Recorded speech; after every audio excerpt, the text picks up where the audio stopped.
Scott. Here. Berenstein. Here. Bertrand. Here. Rayford. Here. Shaner. Here. Should we stand for a moment of silent prayer followed by the Pledge of Allegiance, please?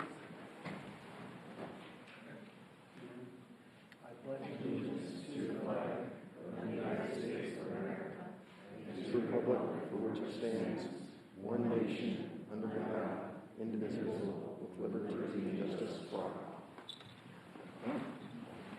Interviews for City Council appointed boards and commissions. Active Transportation Advisory Committee, Mr. Waters, please come forward. And We're going to need some references. I didn't think, Want me to tell you a little bit about myself? not really, but go ahead. Come on, now. A couple of us know more than we need to know about you, but go ahead for There the you new go. guys. Look for the new Well, I appreciate it. I took a month off. I thought I got some good rest in a month, and I'm a glutton for punishment, so I thought I would come back and look for more service to be able to do it. I was somewhat inspired by Mr. Bertrand's words. At one point, he was talking about Parks and Recreation being such a vital part of economic development, and I couldn't agree more. I think a big part of that is transportation and different means in different areas, whether you're talking sidewalks, trails, bike lanes, just about everything. So I think having an informed opinion about some of those and a different perspective is important. So I thought I would apply. So no interest in the Parks Board? Hey, you let me apply for a few different ones, all different kinds, I will. But no, I think there's a lot of different things that active transportation is working on that I would have interest, but obviously I still communicate with Matt and that team quite a bit and look at the accessibility of our parks, because I think you're starting to see more and more things like Miracle League and more inclusive parks, but I've worked with Matt pretty extensively on the connectivity of the sidewalks and trails, even to like our shelter houses. But those are things that are really pretty passionate.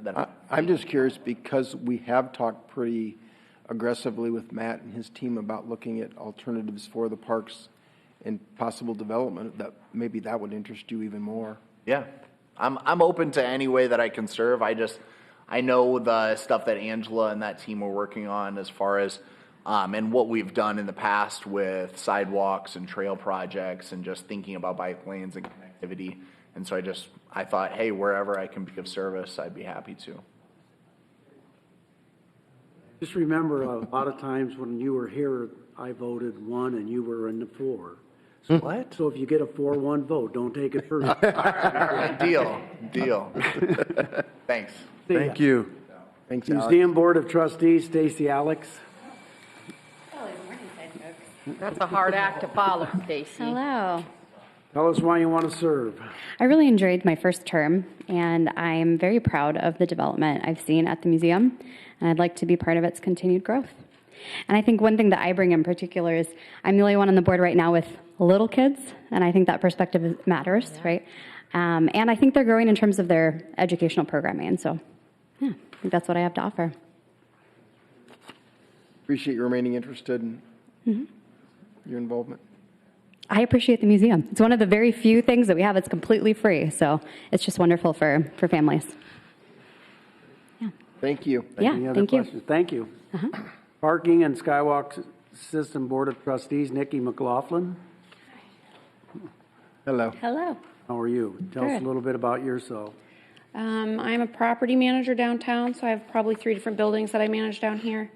How many of you guys manage in downtown now? Right now I have 3 by myself, but there's other properties around Right. town that we have. Go ahead.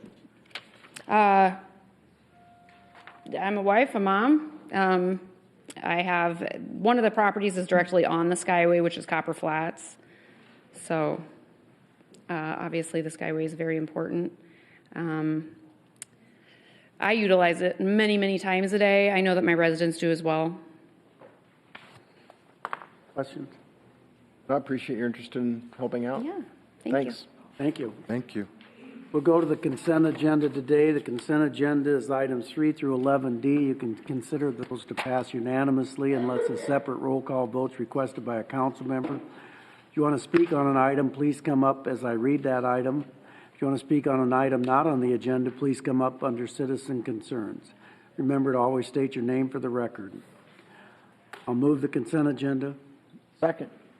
3 is a reading of the January 17th and 26th City Council minutes. Just a quick question. Do we know, have the January 17 minutes, which were the budget hearing, been reviewed by the department heads that presented, and is it consistent with their understanding of what they're bringing back?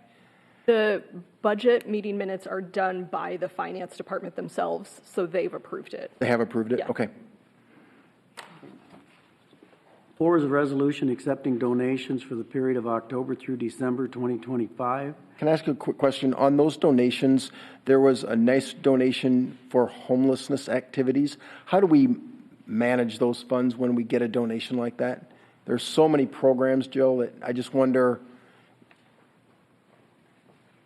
how Sure. we make those decisions. Yeah, Jill Wanderscheid, Neighborhood Services Manager. Those funds actually go into our separate nonprofit that is staffed by our staff, and that's called Sioux City Community Assistance.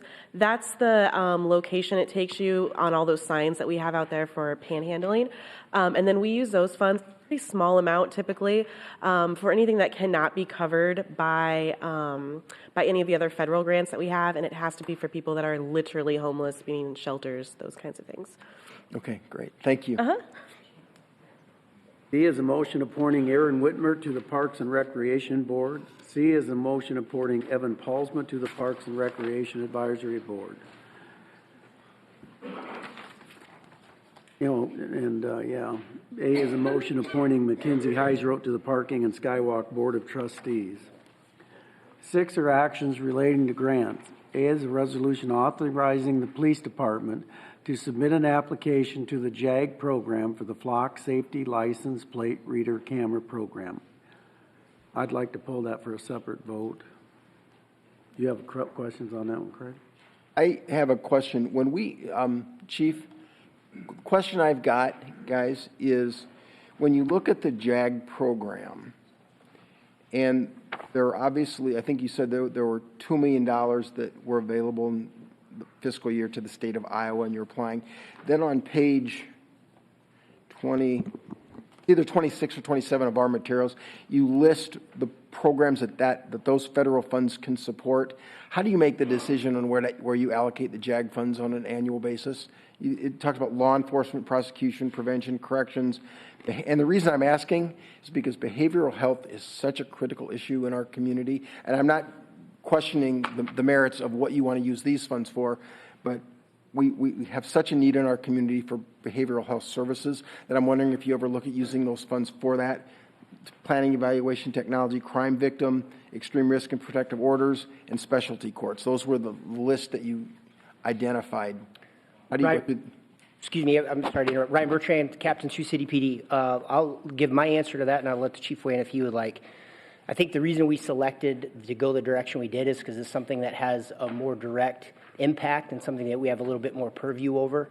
A lot of the other programs sound very appealing and offer a lot of possibility, and I think they would have a positive impact.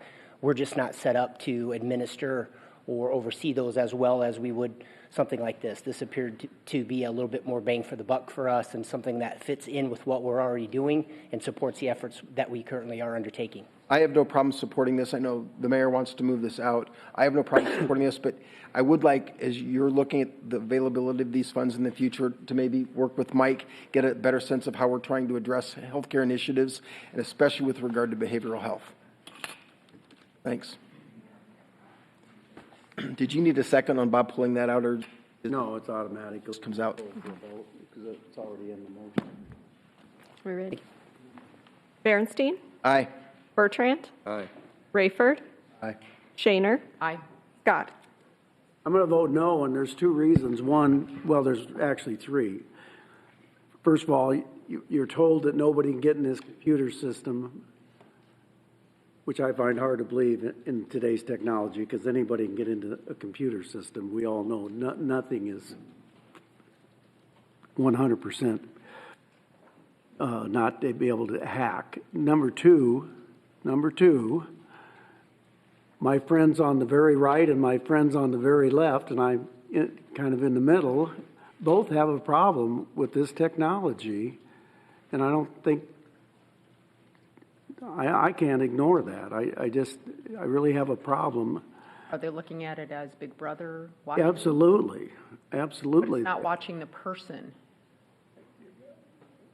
But you don't have to follow this very far and do, I mean, I'm not wrong on that. It's both sides that have an issue with it. You just Google it, you'll find that out. But more importantly, this is another one of these deals where we get a grant and then we got to come up with the money. I found out Sergeant Bluff, the businesses pay for it. They get sponsors for it.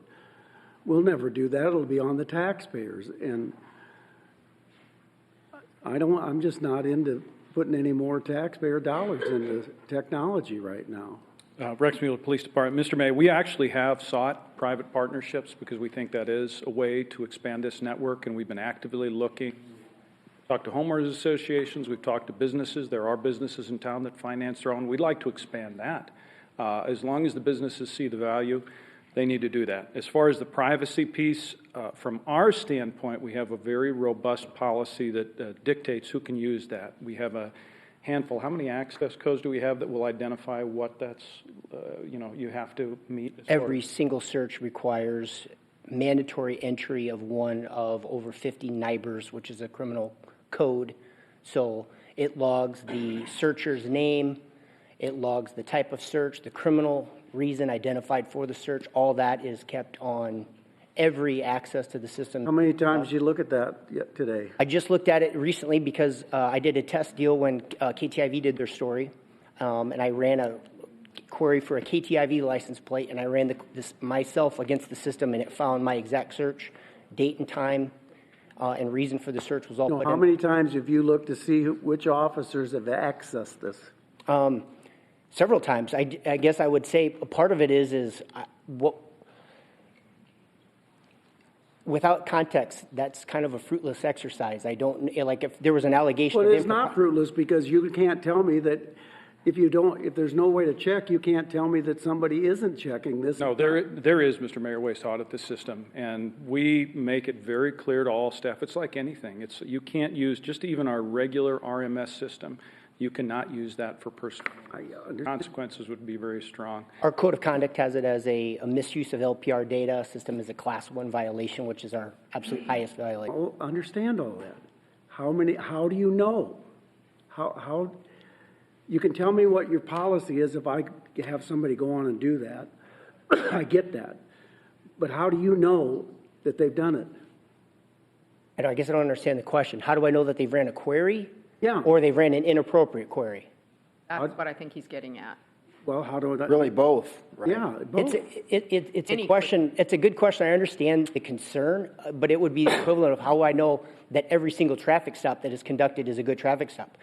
There is no way that we can audit every single traffic stop or contact made by a law enforcement officer via LPR or citizen contact, field interview. We can't keep up with it.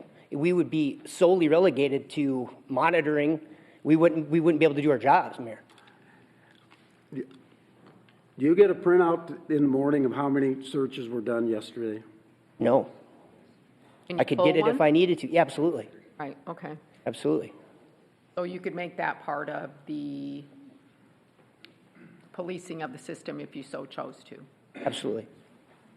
And what I think I hear you both saying is that there are always opportunities within your department, any department, for abuse.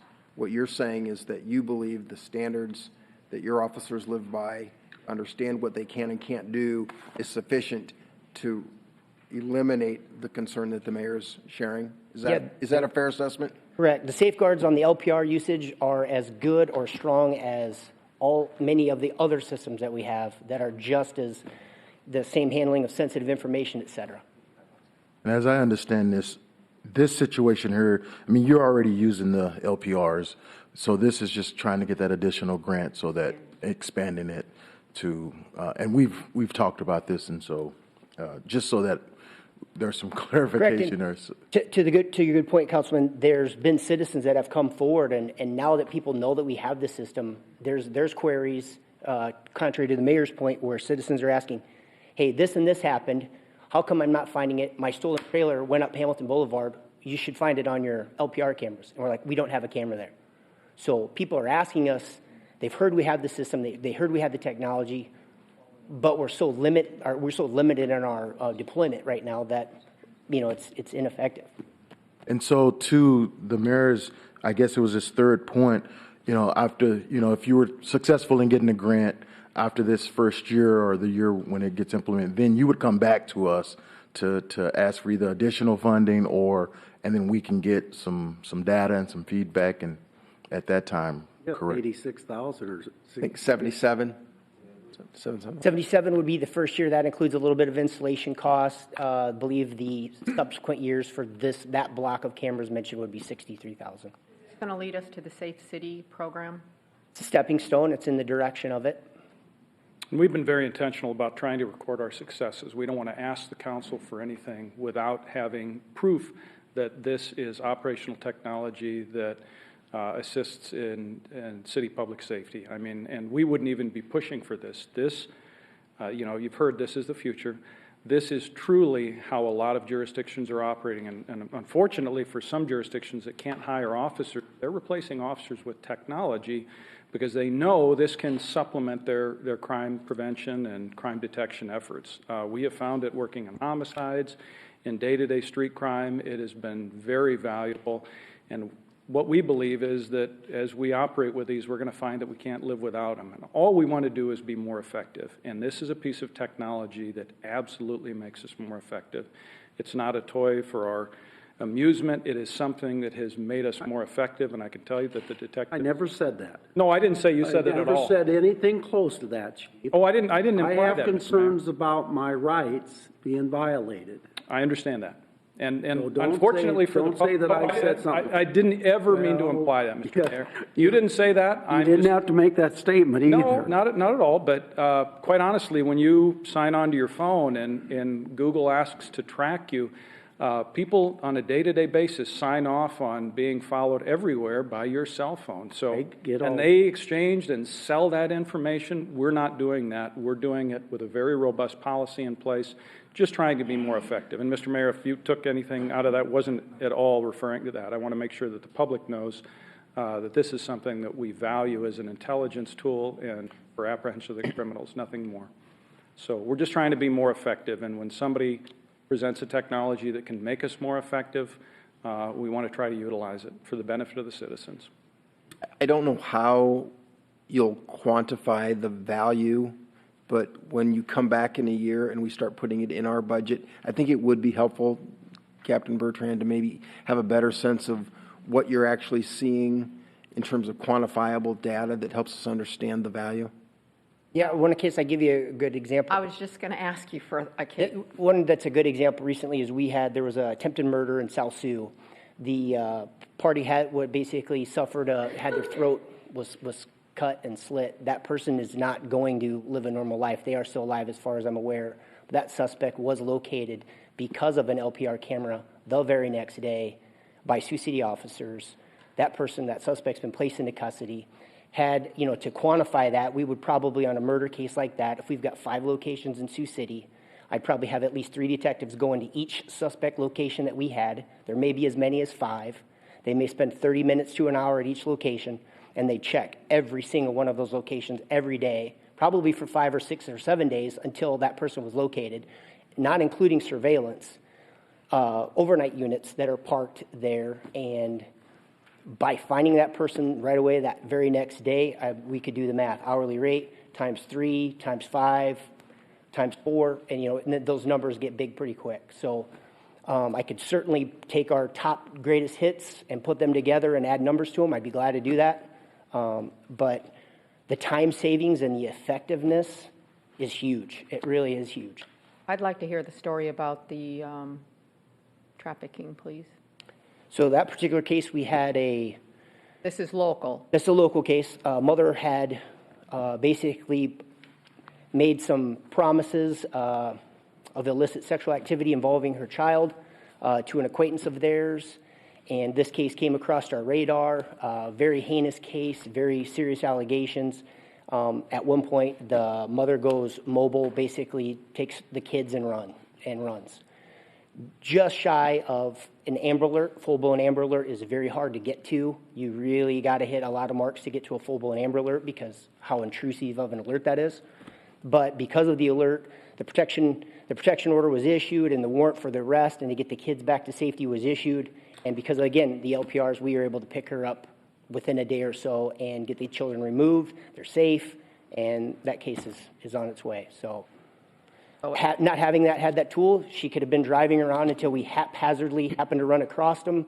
If the officer diverted his attention for even a minute, that car could have passed by them, and it would have been another week, or we may have never seen them. So I'm thankful to have it. I'm glad we have it there. That's kind of meaningful work we want to do. Right, right. Okay. Call the roll, please. I did that. We already called the roll. B is a resolution approving an application to the IDOT Section 130 Grade Crossing Safety Improvement Program. C is a resolution approving applications to Simcoe Metropolitan Planning Organization Surface Transportation Block Grant Program and Carbon Reduction Program. D is a resolution approving a subgrant agreement with the Iowa Finance Authority and the Iowa Statewide Emergency Solution Grant Program funds.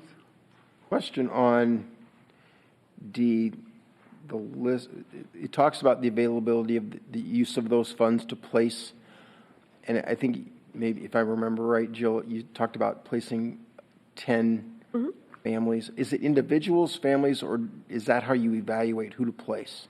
Question. Jill Wanderscheid, Neighborhood Services Manager. It goes by household, so we'd say 10 households, and that's an estimate because we won't really know until we get the household sizes, how many bedrooms, things like that, so that'll obviously impact the amount of rent we're paying per household. Okay, thank you. 7 are actions relating to agreements and contracts. A is a resolution authorizing assignment amendment with the Flock Safety to remove the Woodbury County Sheriff's Office from the agreement. B is a resolution approving amendment number 1 to the consulting services agreement with H.R. Green for the Floyd River Drainage Mitigation Project. Question on this item. Sorry, I'm trying to catch up to it.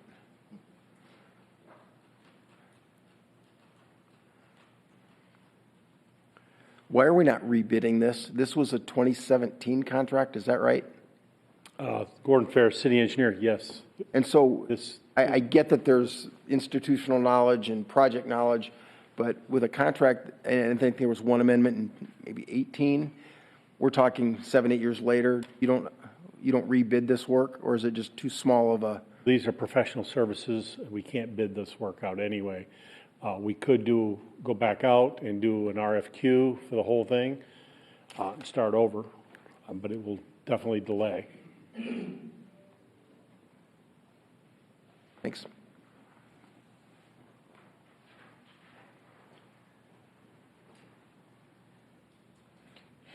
Okay.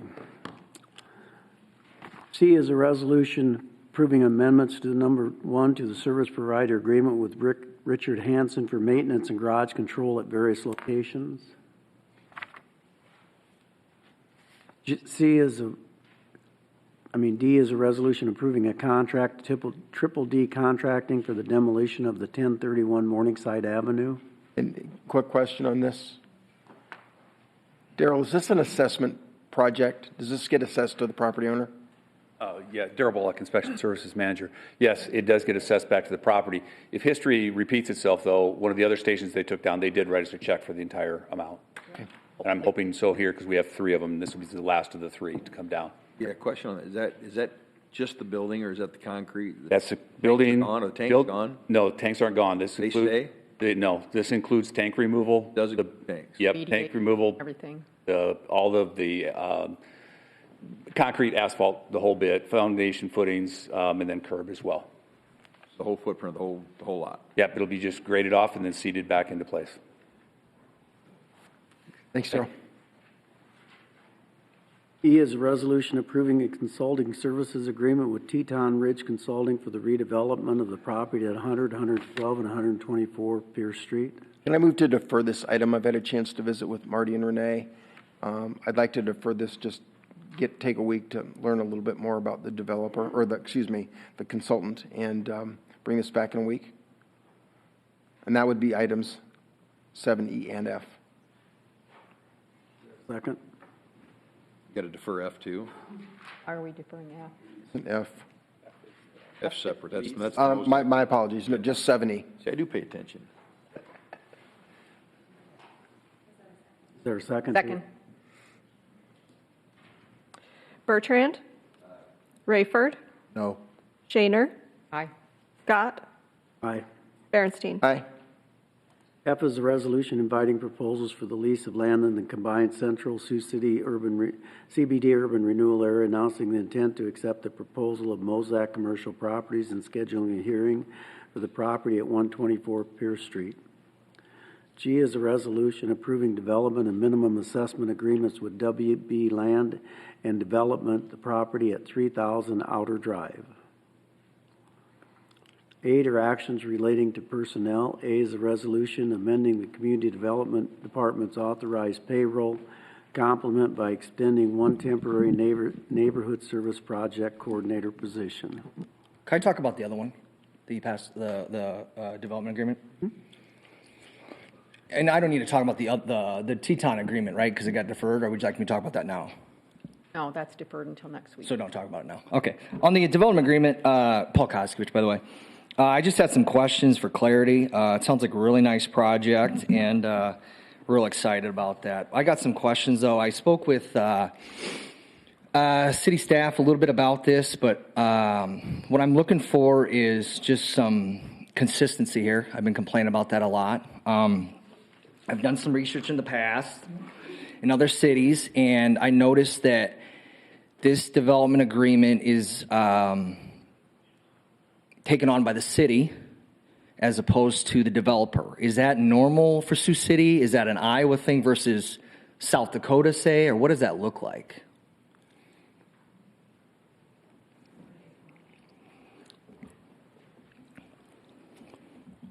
Renee Billings, Economic Development Manager. Can you, say the question again? My question is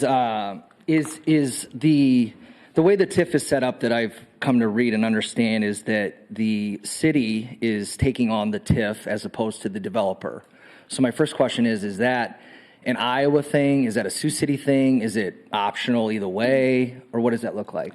So this is a classical use of TIF. We're using future taxes to pay for infrastructure today. So we will capture the TIF going forward and put it into the infrastructure. The developer will be constructing the infrastructure. So we have it set up to be an economic development grant back to the developer to pay for those utilities. But does he have to bid the project? Correct. Yes, he will have to bid. But not pursuant to Chapter 26. It is a requirement of the development agreement that they follow a public process and have to open bids publicly in front of city staff. I'm sorry, Nicole, can you talk in your mic? I didn't hear all that. Oh, I apologize. I said that it isn't a traditional bid according to Chapter 26, which is public improvements.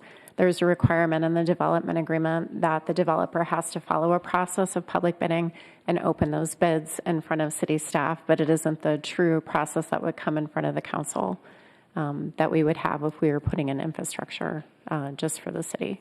So does that mean low bid wins? Or because it's not the traditional one? Kind of. It means that the developer is only allowed the grant for reimbursable expenses up to what the low bid amount would be. If they chose to go above that, then they would not be compensated if they went with a different construction engineering firm.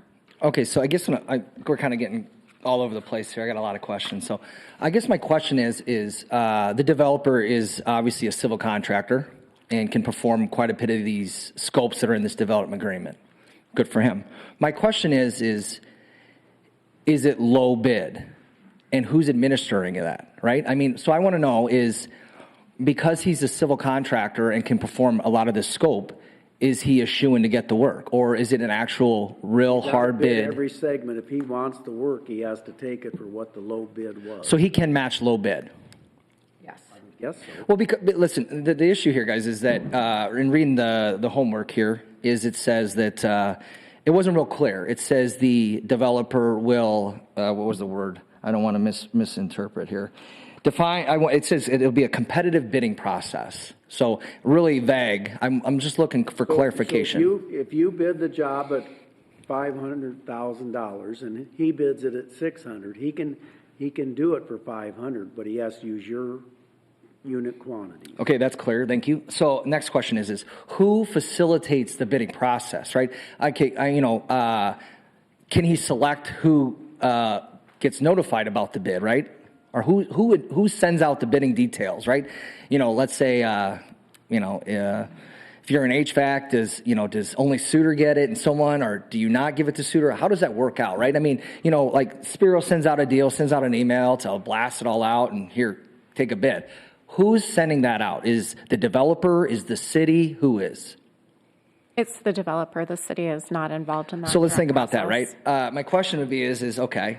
So if I don't want to get beat. Just a minute. That's a good question. What assurances do we have that he's making that a public bid?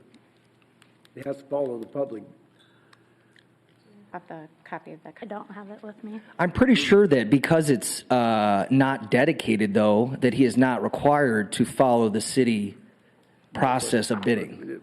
And listen, I don't know the developer. I have no problem with him. I'm just seeking clarification. Well, I want to know because we have the same thing with Libra. I know, and we'll get to that too. Let's slow down here. There's so much to talk about. It's exciting, but I just know that if I want to win a job and I don't have to send it to someone locally, wouldn't I send it to multiple companies outside of this town that probably aren't real hungry for work in Sioux City to make sure that I get low bid? Well, I hope we don't do that. I hope we have some safeguards in there to make sure. So, well, let's go back to the Lieber project, right? So that development agreement said that, I don't know what it actually said, but the word I was told by either city staff or the agreement said the developer is doing the earthwork. Not competitively bidding, not sending it out for bid. The developer is doing the earthwork. That is. And listen, guys, I love it. Not for the city, but I love it for myself because I'm a developer, and by God, I didn't vote for that. So this is the consistency I'm asking for, right? Because what this council or previous council agreed to on the Lieber project set the table, right? And now this agreement here is just further digging the city a hole, and it's not good. Because again, I got a big project coming down the pipe, and it's a massive civil job. And we have a civil company. And seeing the way that these last two development agreements have went is not good for the city, but it's great for the developer. And again, no problem with this project for this part of it, or that he's doing it. I've never met him, but he's in the back. You can meet. It doesn't smell right, folks. But hold on, there's so much more here. So I got more questions though. So why would the city take on the development agreement and we're bonding for that money, right? Why would we not, like other states do, make the developer get the bond amount, then he can go to the bank, or she, and the bank will borrow them the money, and then they collect the taxes down the road. Again, this is great for the developer, but it's not great for our city, folks. So in South Dakota, we just did Union Crossing, okay? And it's a pretty sizable project. It's similar to this size. And we, as a developer, are required to get the bond. Okay, so we then go to the bank, and the bank borrows us the money, and then we get the taxes over the next X amount of years. This is not good for City of Sioux City. This is fantastic for the developer. We've done this a zillion but why? times, other than the bidding, the way you're saying we're bidding, which I don't agree with, by the way, and I didn't on the last one, but we've done this. We always do these projects and collect the tip. When have we not done that? Okay, all right, listen, okay. When have we not done it? I want to know. Let's get what I always talk about is it's not about how we've always done it, right? Why don't we look at our competition that's kicking our tail? What's the difference? What's the difference? Yeah. The city's bonding for them out. Why would we want to bond for something when we can put it on the developer and make them do it? And then put them at risk. Actually, the city, this isn't bonded funds. Teresa Fitch can provide more detail on the Even sources. worse. Teresa Fitch, Finance Director. This actually isn't bonded funds. It's from the TIF. So we do not release the funds. We keep the funds. So it's actually cash from the TIF. Right. Okay. But here's the deal, So right? it's not about So it. this public works or public improvements though are going to get done first. Where's that money coming from? Because that money is going to pay for the improvements right now. It comes from the TIF that's already in place, and it's cash.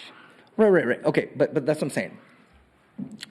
Farmland is bringing in a couple $1,000 an acre. Okay. Okay, this is 2.87 million. So how long has that been calculated? Since we've been alive? Or, well, you know what I mean? When you say that money's already there in the There's TIF. other money going into that TIF. We utilize that money to continue development in the So you're TIF. saying it's like a global city Yes, TIF it's a large from other projects? This is not, like the Libra project you're comparing this to, that was a TIF just on the Libra project. This is a large TIF. So it's got a large amount of properties that are paying into the TIF that we utilize to continue to develop in that area.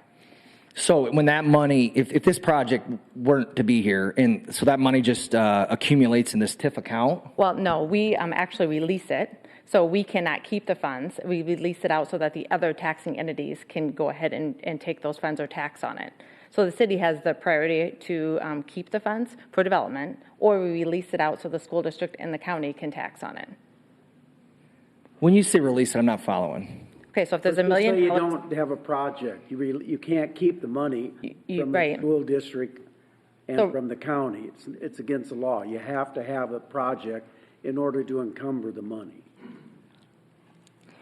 And we have to have. I won't added it waste to the everyone's urban time. I'm just renewal. not following that part. Well, if you want, you and I can have a conversation, and I can try to show you kind of what we do and how we release. Sure. Just to give you a better picture of how they're very different. That was a dedicated TIF to that project. This is not a dedicated TIF to this project. It's a large TIF, and we have several of those in the city. My next question is there's a delay in the minimum assessment of several years and at different benchmarks. Where did that come about? How do we decide that? That's based on how development is planned for that parcel. So we have two projects that are looking at the land right now. One will probably happen before the other, so it's going to incrementally increase while with development. Okay.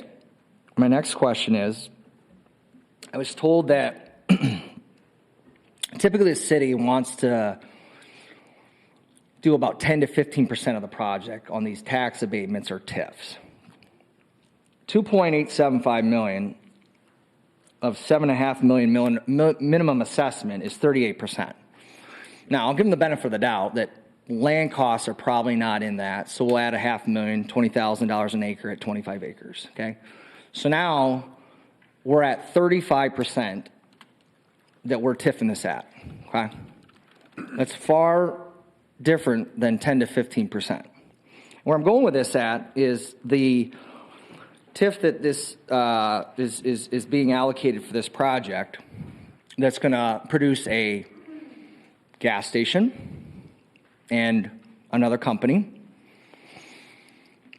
I have a project in front of you folks, and I'm getting pushback on what I'm looking for in tax incentives. My project is $3 million. I agreed to a minimum assessment, and it's going to be more than that, but that's the minimum. And when I look at the rebates that my project is getting, it's nowhere near 38 or 35%. I'm being offered half that. Why? My project is for my company. My company has 25 employees. My company works all over town, and we don't have to be in Sioux City. We can go across the river and pay half in taxes. Why is a gas station and another business that we're not supposed to talk about more advantageous for Sioux City than J-Land Lawn Care? Why? I'll just add there's another 4 to 5 acres that this infrastructure will also allow for development, so there will be additional future development on the property. Hopefully. And Paul, we had a meeting today, and I haven't had a chance to call you about your project that you're talking about, so. I understand, but Renee, I'm a huge fan. It's sick. Hey, Paul, real quick, just on that 10 to 15%, I agree that I think that it's dated, it's not part of code, and it's kind of just what it always was, kind of a recommendation. And that's been the bigger discussion since I've sat in this seat. I think that what we got through today in that meeting is going to be very more advantageous to the development community, and I'll probably get beat up for that because I do think that number needs to be pushed, that 25% minimum. I think we're going to get there on all projects. What that's going to do from an incentive is create more consistency, more transparency for the builder, what they can expect. And what I like about it is it's pay forward dollars, which means that it's dollars that weren't going to be there. So that's the way development needs to be. That's how they were doing it across over at the Field of Dreams. They were doing other places based upon dollars that, 100% of zero is zero, right? Damn right. And so we're going to shift that attitude, and that's what we're doing here. And we had a great step today. And I think between that and the combination of the idea that we had zero dig funds program till 2030 is laughable, that was left that way by the last council. And to Julie's credit, I really appreciated that she gets it, and I know the rest of the council gets it, that number's got to step up because we need to give a signal. Not just it's a comprehensive signal, Paul. It's not just that we're going to go from the worst to the best in permitting or the slowest to the fastest.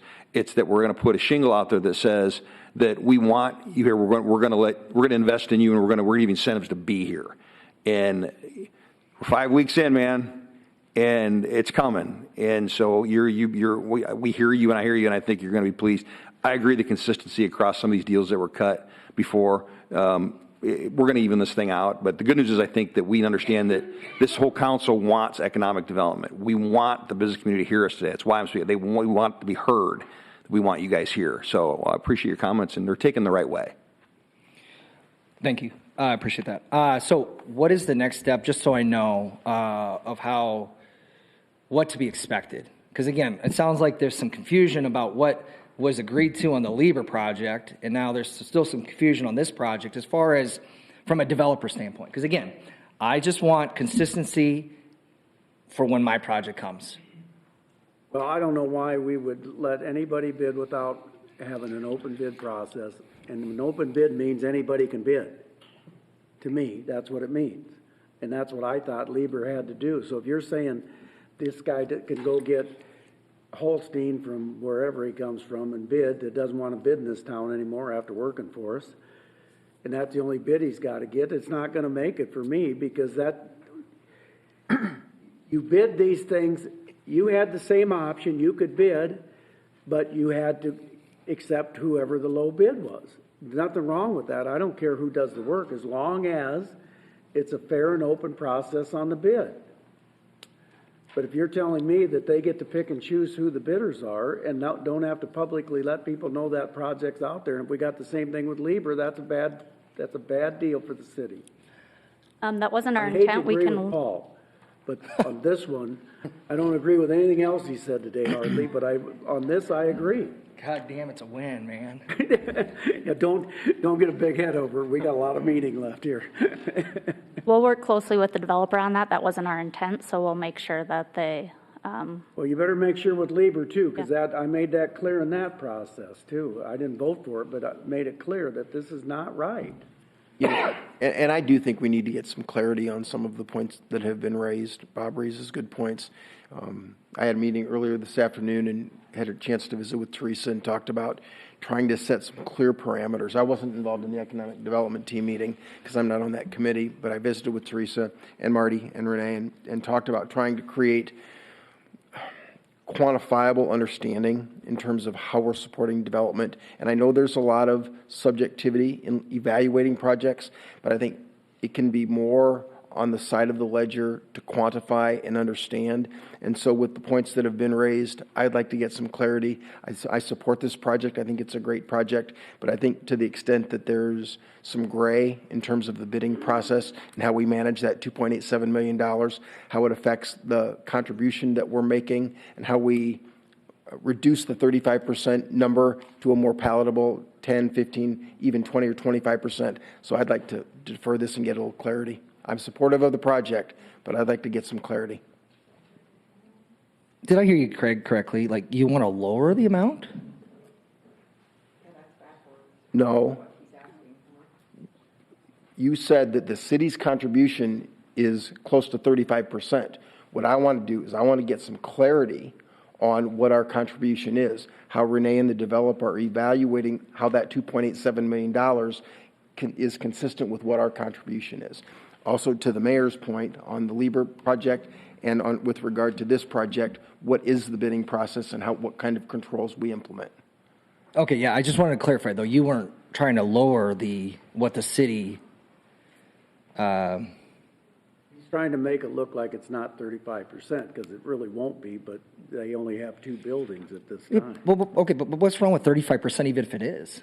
Well, why don't we just finance your whole frickin' project? I mean, why would you want to? And you collect the rent. Come on. Yeah, okay, man. You got to have some skin in the game, Paul. Come on now.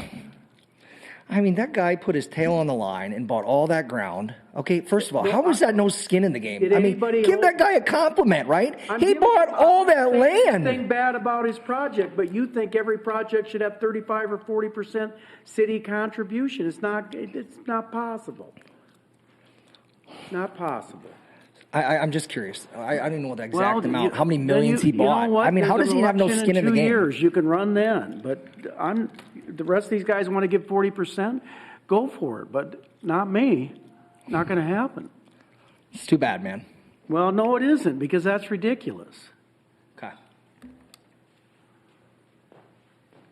I'd just like to get some clarity. I think the points have been well received and well taken, and I would like to know. It's a great project. I support the project, but I think it's important to maybe get some clarity.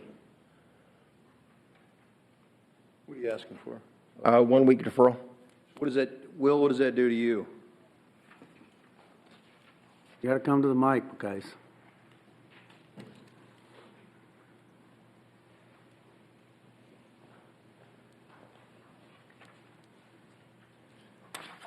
Will Barker, WB Land Development.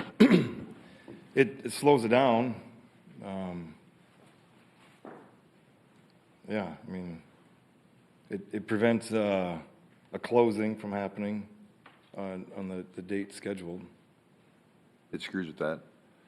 What's that? You got a closing date on Yeah. some stuff?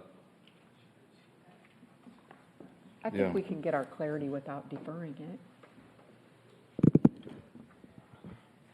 Jeff Hansen with McClure Engineering, representing the developer on this project. I would just have a question on the competitive bidding process. I don't believe the language that's been agreed to in the development agreement is any different than any other development agreement, whether it be residential or commercial.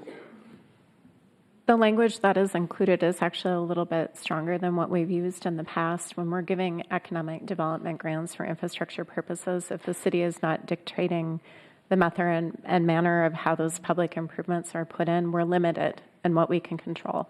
And that's why it's on a reimbursement basis, because we cannot dictate when we give funds for infrastructure how it is done. If we dictate how it is done, the city needs to actually publicly bid it itself and not allow the developer to do so. We're limited. Just from what I understand, and Paul, I mean, you just said you want some consistency, right? And I think you said this situation is good, or but how we look going forward and some of those decisions that we make with those agreements.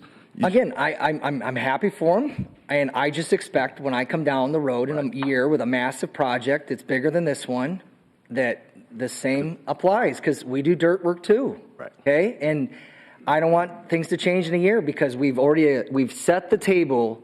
The previous council set the table with Lieber. And now we got another project with this new council a month later, and we're going to agree to the same stuff. And that's great. It's not good for Sioux City, but it's great for the developer, because we're all civil guys, right? Civil, civil, civil. Okay? And I'm just saying, you cannot change the rules after you've already set the precedent. You can change any rule you want to. Well, it's absolute BS then. Development, so don't. Well, you know what? Pull it back out. I'm gonna second Craig's deal then. It's consistent. We have to have some assurances you're going to put everything out for bid. If Paul beats you on a dirt bid, guess what? You got to do it at Paul's price. That's the way it works around here. We're committed to following the exact requirements that's laid out in the agreement. Well, I don't know what that means. So are you telling me you're gonna put it out for bid like a city bid, so everybody in No, town that's knows not the water required. and sewer are getting bid, the paving's getting bid? That's not required, that process. Well, then I'm not for it. So just for clarification, the process where the council would adopt plans, approve the documents and put it out, that is not required. The city can't do that when we're giving. Didn't say that, but it has Economic- bid in the same process. Yes, it says that they'll take the lowest responsive bidder. That What do you language mean is. you're not gonna, so let's just say today he doesn't like Subsurfco. So he doesn't send him a set of plans? I don't believe the agreement dictates who I'm we can asking a and question. can't. Are you gonna determine who gets a set of plans? I believe the agreement gives us the right to do that. yes. No, then I'm not for these guys, these deals, then I'm never. And have that's been. not different. That's Huh? not unique to this agreement. I believe that's consistent with all other agreements. Is that not correct? In the past, with the most recent two that have been done with Lieber Heights and this agreement, it prescribes, mentions that there should be a competitive bidding process.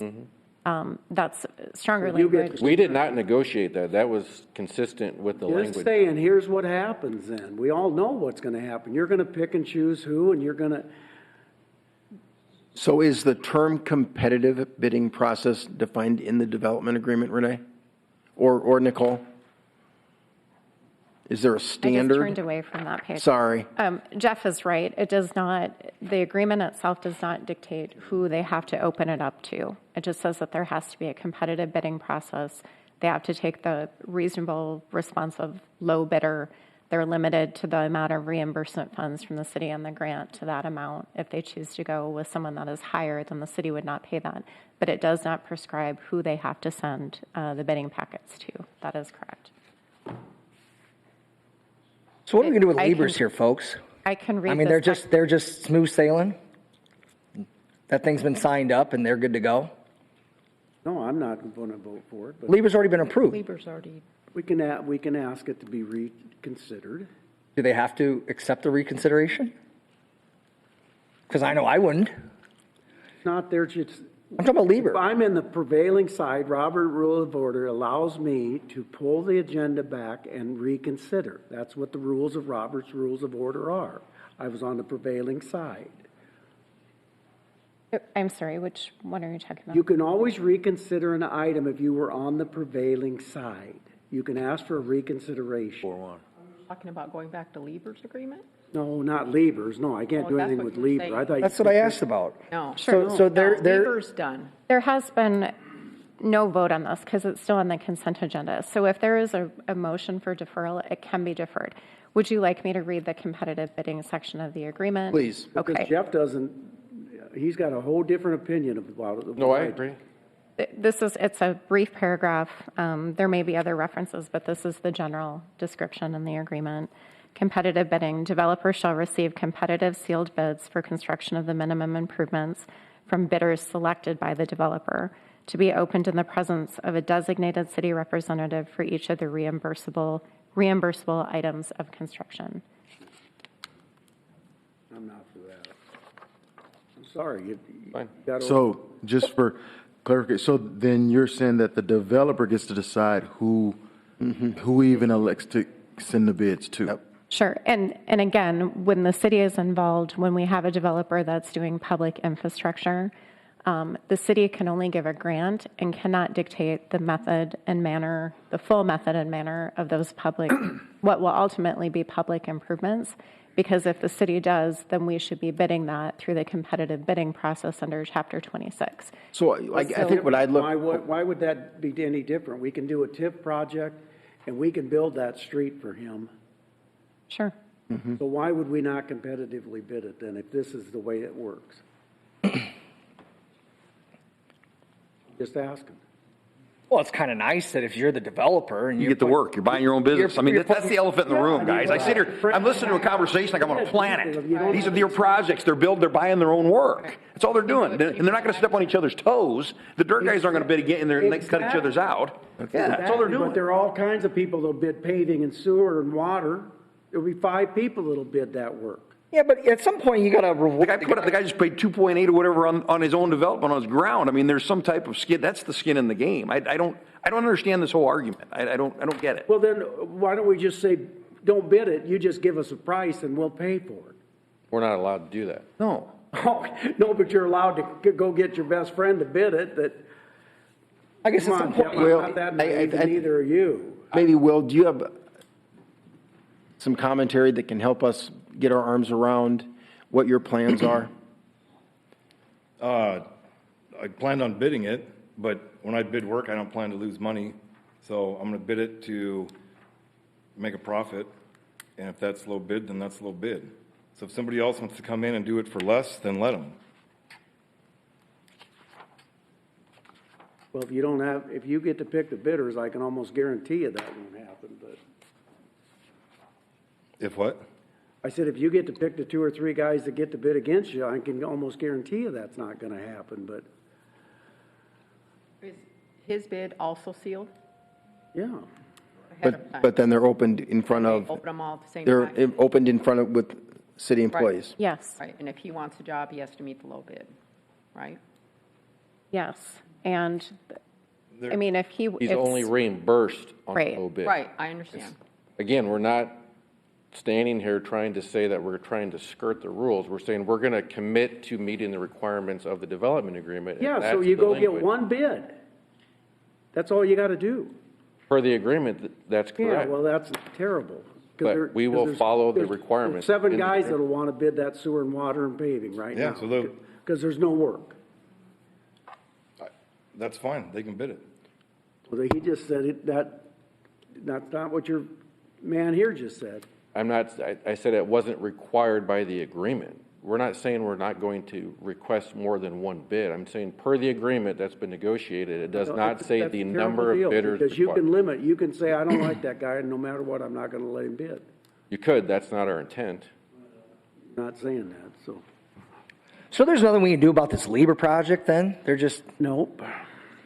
Wow, that's sick.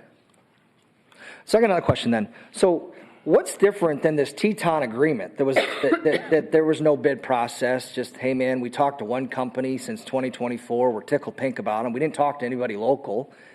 I mean, we were just on the agenda going to award $53,000 agreement to a group without asking anyone else for a bid. Paul, that's why we're That's pulling why it. we're deferring. That's why we're pulling That got it. snagged. That's why welcome to the new council. That got snagged. I had a chance to visit with Marty on Friday, told him that I wasn't comfortable moving forward without deferring it to get a little more information and possibly bid it. Right? I'll show you my email, said I wasn't for it no matter what. Right. Okay. Well, I'm just That's saying, 2 like, times today. you know, I'm excited though that this new council is actively interested in reading agenda items and not voting yes to expenses. That's the best part.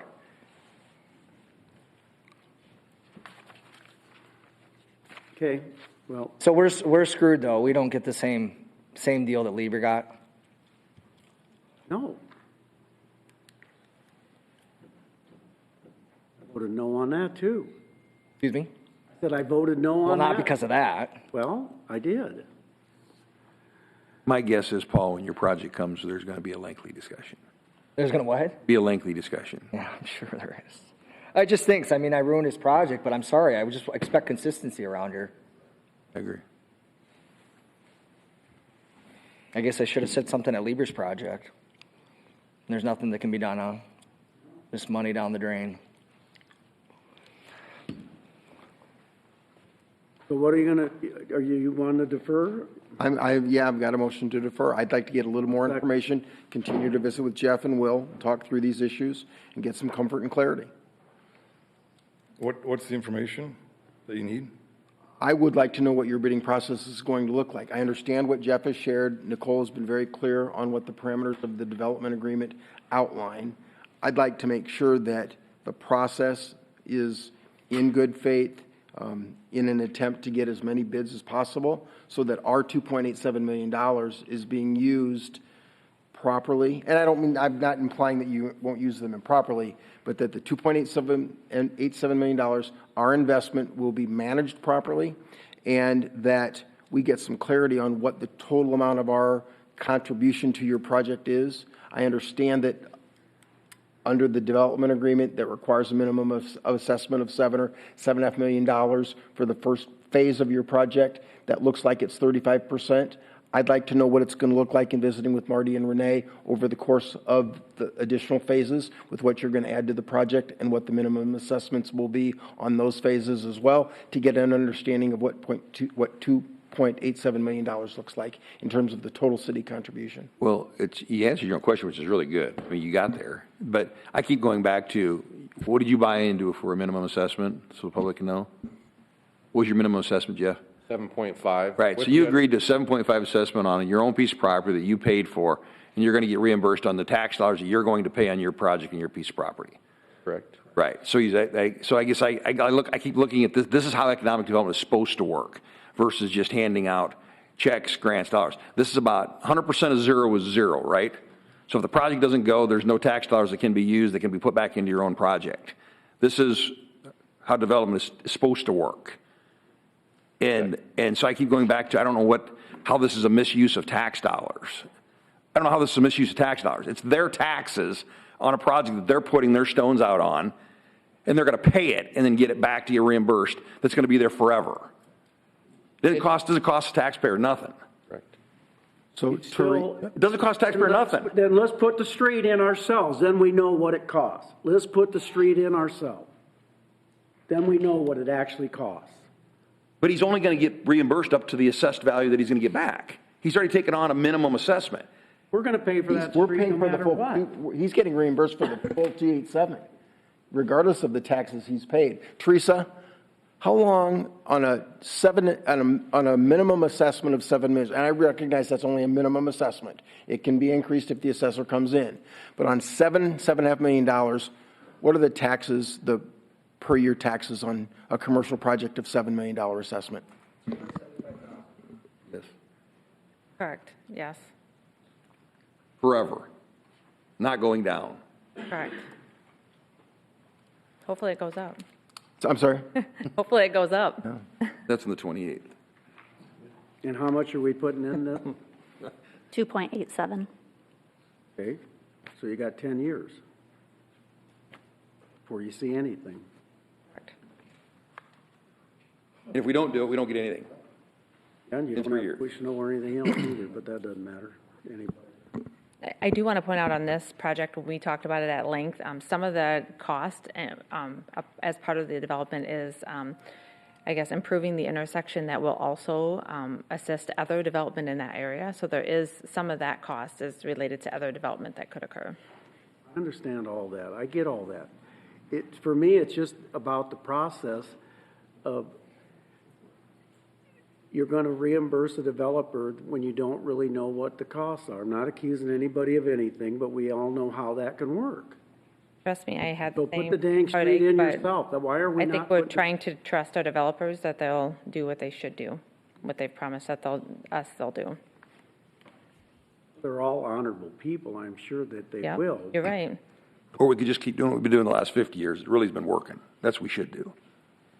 What's that? But maybe we should just keep doing what we've been doing. I mean, it seems like we're just booming in growth in these things.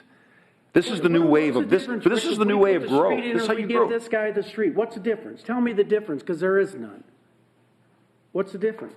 We're giving the money up front anyway. What's the difference? It's his project. That street's our street. Because of him, we have to put the street in, which is fine, because we should have had a street in there anyway. That's not my point. But it makes no sense. Yeah, I don't think we're not So approving it's of okay the- if his street comes in 10% higher than what if you bid it in a public bid? That's okay? He's capped. We're just going round and round. Okay. The 2.87, to be clear, are estimates that were provided by city engineering staff. That is the cap. And as Teresa mentioned, it's not just the road. But what if it comes in at 2.5 million? Then the 2.5 is the only thing that's reimbursable. That's right. So Correct. if we bid it ourselves and it comes in at 2, because every bid they've had lately has come in under budget, the taxpayer will capture that money rather than you. And this is no different. No, it isn't. Because the competitive bid definition does not require that you send it beyond who Will decides he wants to send the bidding documents to, the plans and specs. True, because it's not a public bid. Right. Right. And that's because you can't require that as part of this development agreement, in that we're following the requirements that's laid out in it. It's not, again, we're not skirting the bidding process. It's just that's how it's allowed per the agreement, which has been standard. Nicole, what does that take to change all of that? Because that's where I see this going, is that something has to change, otherwise we're going to have developer after developer saying this is what we want to do. And just, again, we can't, the city, if we're giving a grant to a developer to put in what ultimately will be a public infrastructure, we cannot be as involved as if we would publicly bid it pursuant to Chapter 26. What we can do is we can amend the development agreement to not provide those funds to the developer to do the bidding as you've described, but to retain those funds and, as the mayor's described, assume that responsibility for the work, for the infrastructure. That would be a completely different Correct. agreement. Correct. The other thing that potentially could be done is perhaps the developer could indicate that they would send it out to a certain number of parties, for example. Well, that's what I'd asked Number of earlier, and trying to contractors. get some indication from Will or Jeff of what your bidding process is going to look like, and neither one of you have said anything other than you're going to do what's required under the agreement, which gives you pretty broad latitude to not bid it beyond, your interested parties. Yes, tell us what that number is. I mean, how many bidders do you want us to invite for the project? Is it 5? Is it 7? What is that number that you're comfortable with? It doesn't matter. Let's see if there's a deferral, and if there isn't, then you can do what you got to do, I guess. I don't agree with it, but it doesn't make any difference. If 3 people vote for it, I'm not naive enough to. What's the difference though? Like when we award TIF to a commercial developer, let's put the civil aside, right? This city does TIF, right, with commercial developers, right? Commercial builders. It's different because most of the time with commercial, we're doing straight rebates instead of an economic development grant. Entirely different. Most of the time or sometimes, right? There is economic development grants, correct?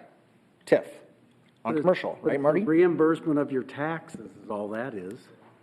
A lot of discussion here in a lot of different avenues. I just wanted to just say TIF is a versatile tool, flexible. We can use it in lots of different ways. I think Will's development, which I think is a great development, will get a lot of new development started in that end of town along Outer Drive.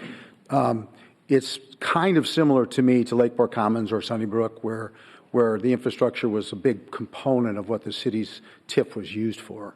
And here, and Teresa mentioned that there's some of this 2.8 million is going towards street improvements, turning lane, improvements to the intersection, and so on. So it's a little different than some of Paul's and others developers, where we're participating by rebating back the costs of the private development. So either way, the goal is the same, to get development going and to get construction, and we're capturing the future tax value to put back into the project.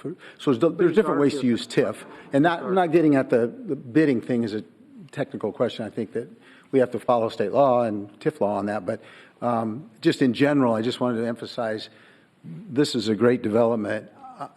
It's going to get the start of a lot more development that's going to occur in that area, I believe.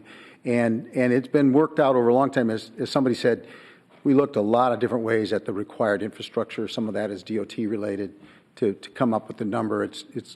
We had originally thought it would be less than that. It ended up being a lot more. So, but we found a way working with these guys to get it to work. So that's, maybe there's a refinement to it, to the bidding that we should look at, but I just want to say it's a great project. I don't think anybody disagrees with that. That's not what we're here talking about. I don't think anybody before. It's a great project, but. So if they had inserted a number in the development agreement to say you need 6 competitive bids, I mean, is that what we're looking for right now? No, no. No? I think there have to be some parameters to getting clarity around what the bidding process is. I don't know what the number is, but I think there needs to be clarity on who, where, and how much. And I think, yes, I think getting some clarity on the number of bids required would help us be better stewards of the $2.87 million.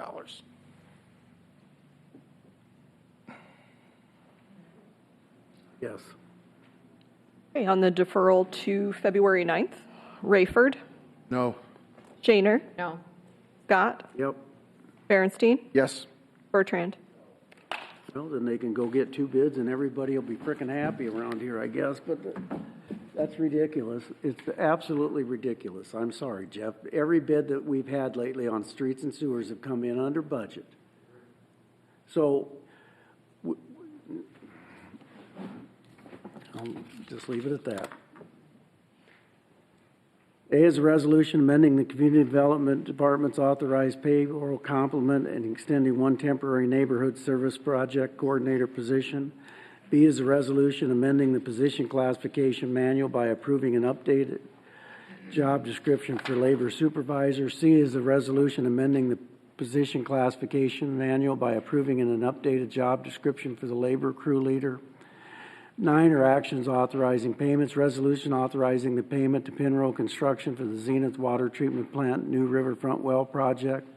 B through E are resolutions approving partial settlements for tort claims and authorizing payments to Bainey, Callaway, Mayor, can I? Kundra, and Smith. I'm sorry, just a couple quick. Nicole, are these partial because this is satisfying the work that was required? This doesn't satisfy personal property issues or other issues? It's just a partial settlement. There could be additional claims that come forward at a later date. Thanks. Applications for alcohol license and 11 beer commission and committee minutes. Anyone to be heard on any of those items?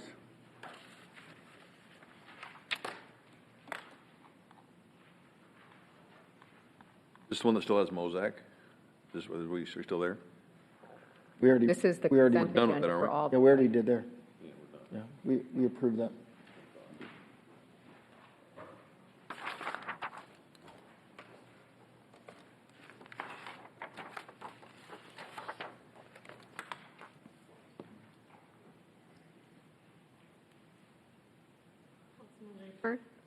We're just waiting on Got a you. vote. Thank you.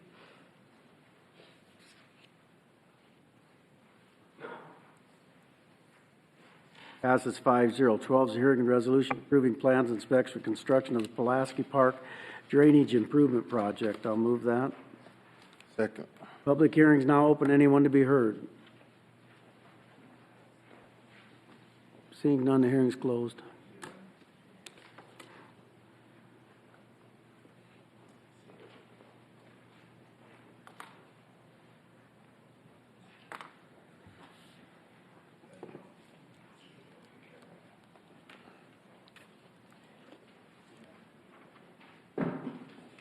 Passes 5-0. Citizen concerns. Are there any citizens to be heard?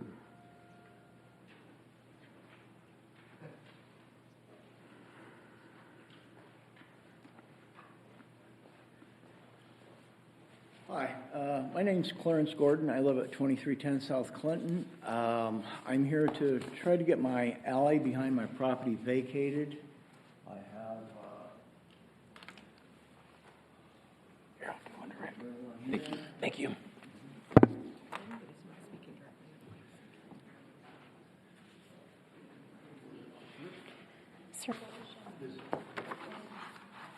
Clarence Gordon. Clarence Gordon, thank you. Thank you so much.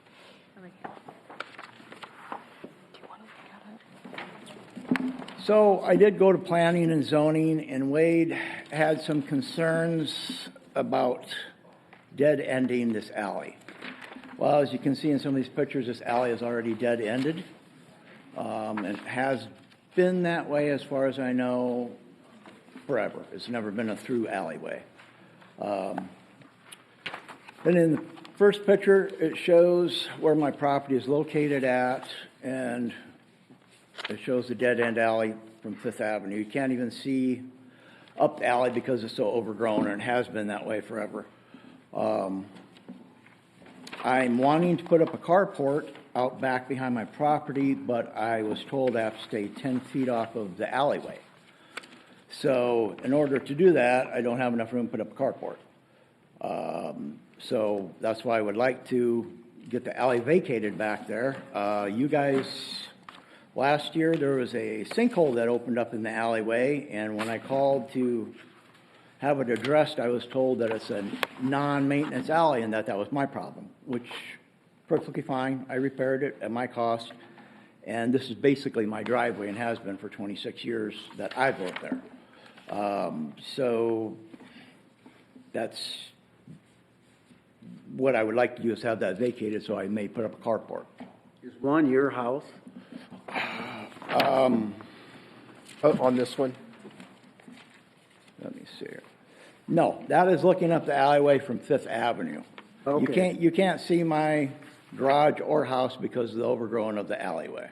Okay. So when you're going south in this alley adjacent to number 1, where's your house? My house would be in the first page. The alleyway starts at Fifth Avenue and comes up to where I have it located as dead-ended.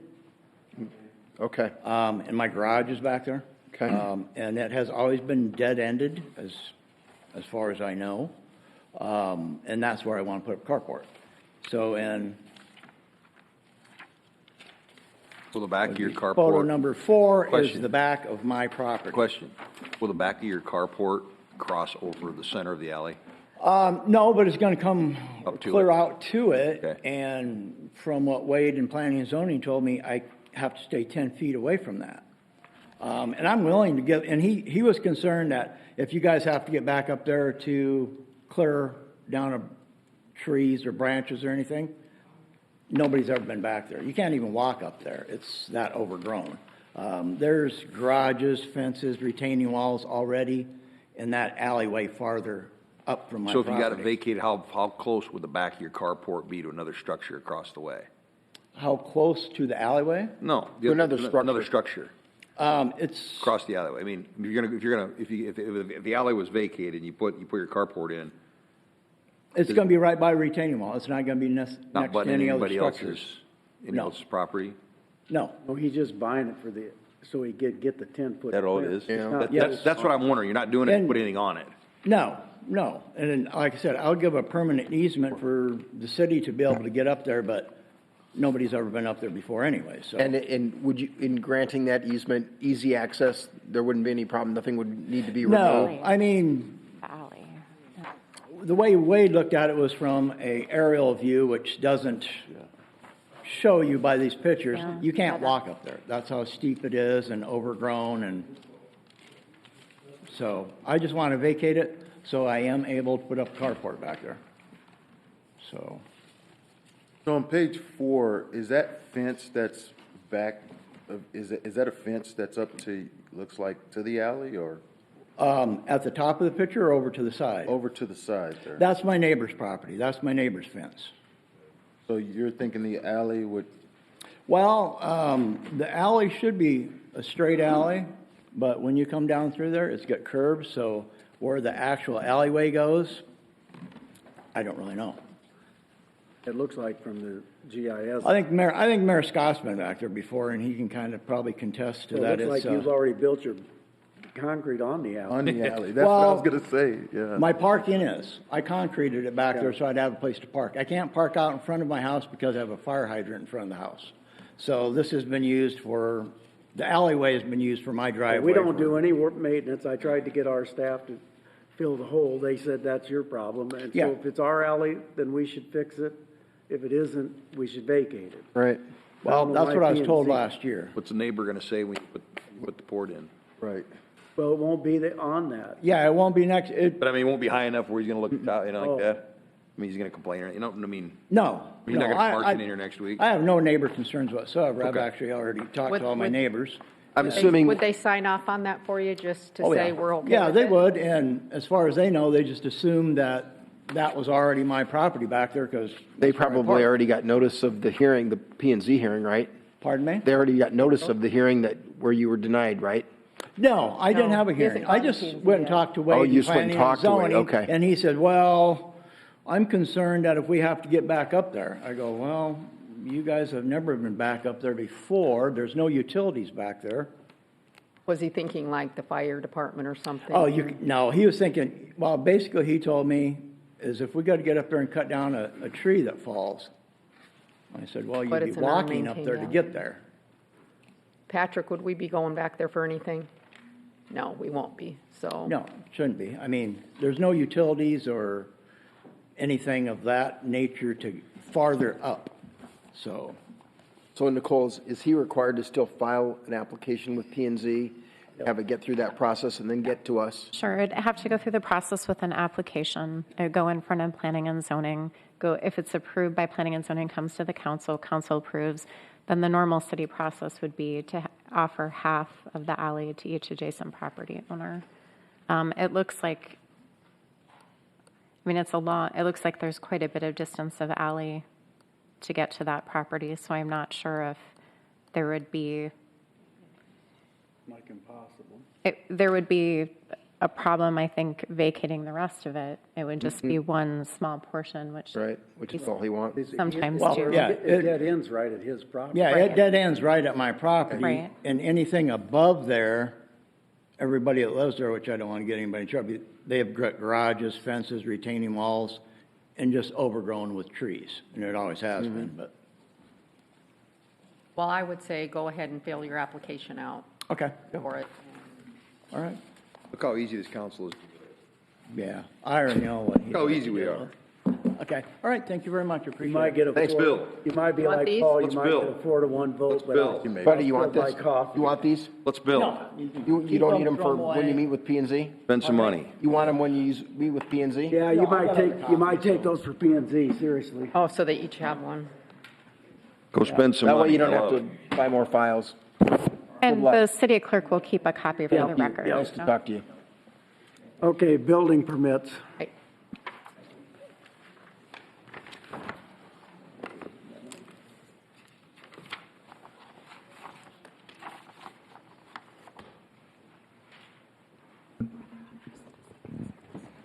Were there? I don't know. What happened to Henry and, Well, just a minute, are there any other citizen concerns? I asked and nobody else stood up. Are there any? Okay, go ahead.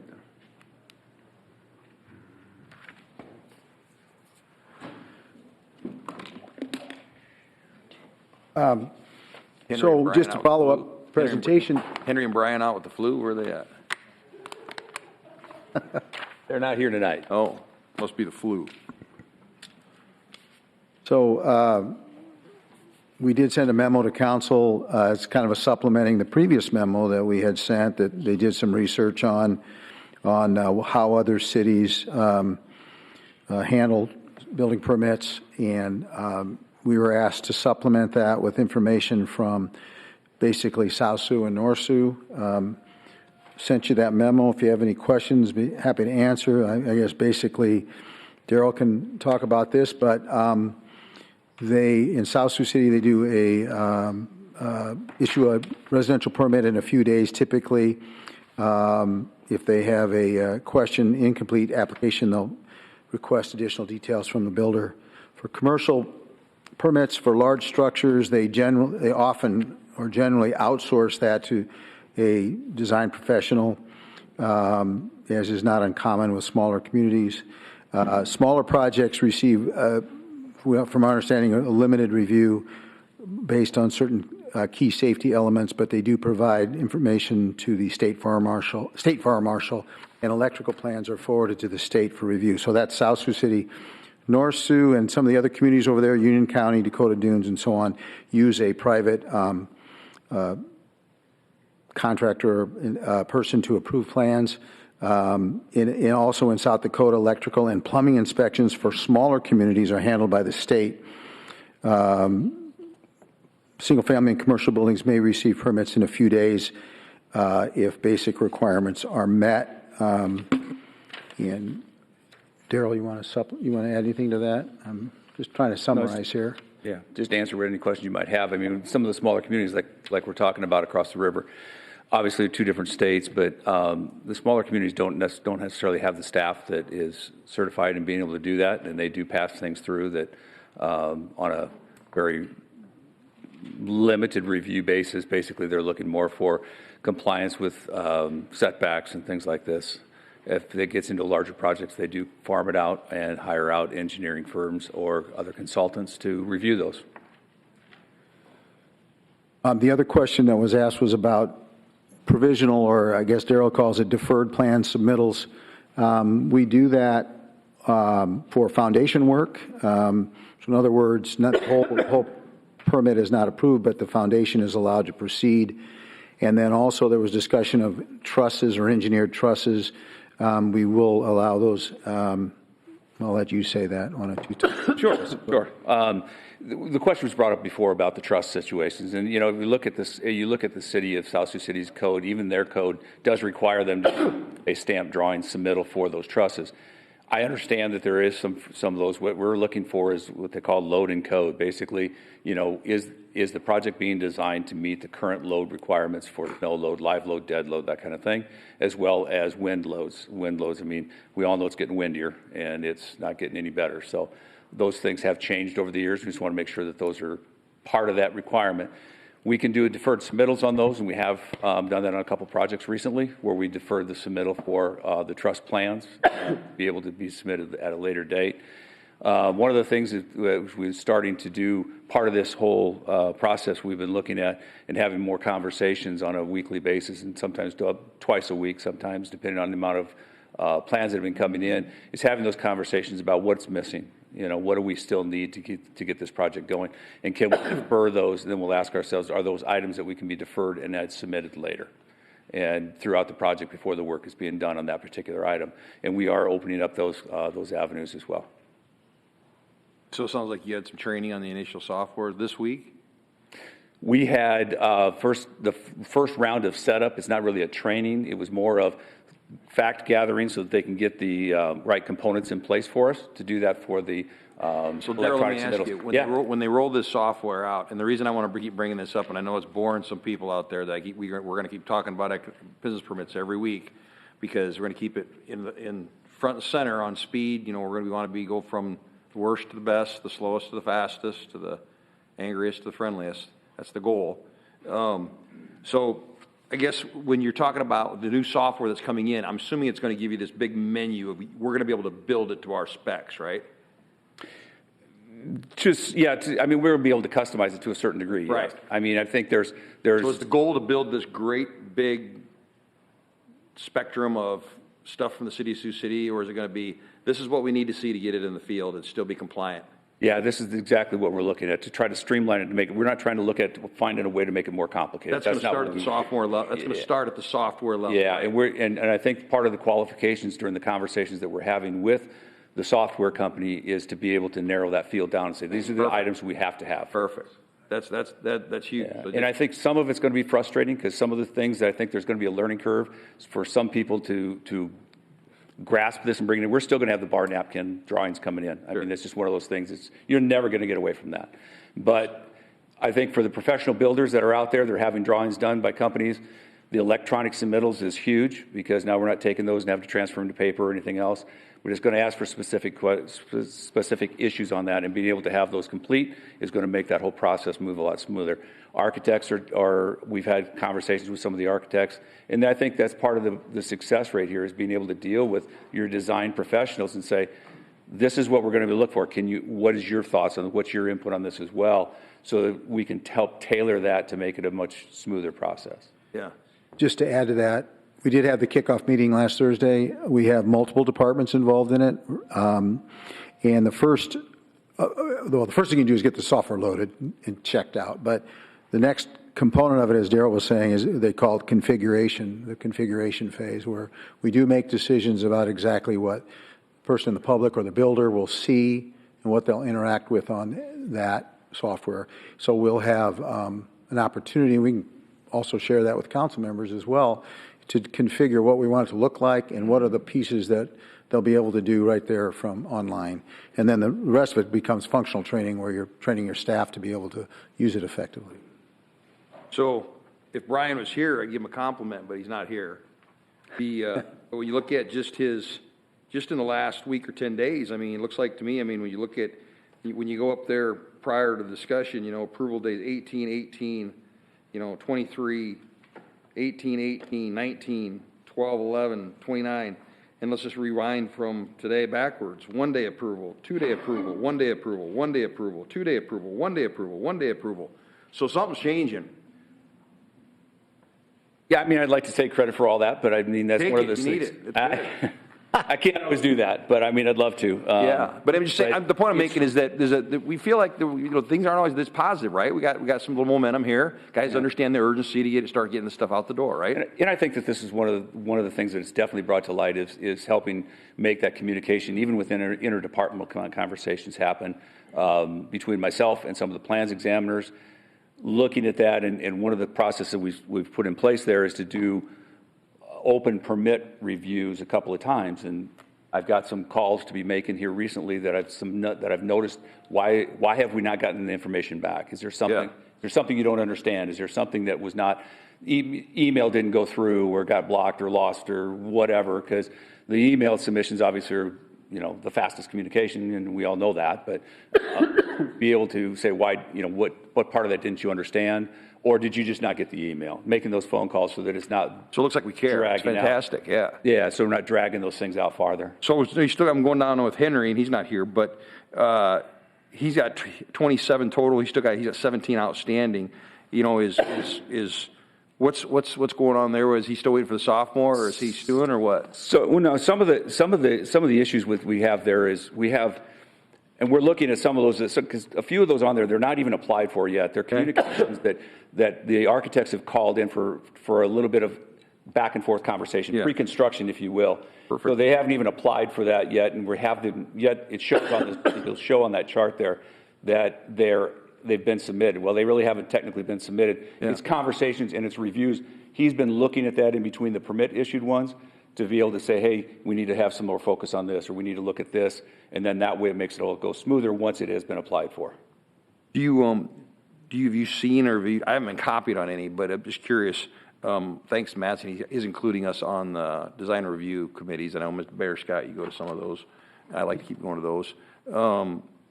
On the connection between your department and economic development, it's one of those ones where that's the next step. But as you start to see some of these permits come in, like the discussions you're having, I'd sure like to see a few emails shot upstairs, giving somebody heads up, saying, hey, that we've got somebody down here that this might, what does this qualify for with Renee's? Is that communication started yet? Yeah, I think that we're working towards more of that. I mean, obviously some of the projects are going to be vague and anonymous because they don't want it out. Just give everybody a heads up. But we want to be able to say, they're looking at a project of, they got a new industry coming in. It's going to be a $50 million, this or that. What can we do as a building department to help facilitate that? If we're going to need to bring on additional, plan for additional time or reassignment of tasks and duties for a temporary amount so that somebody can focus on a very large set of plans or developments, we can certainly make that in advance that way.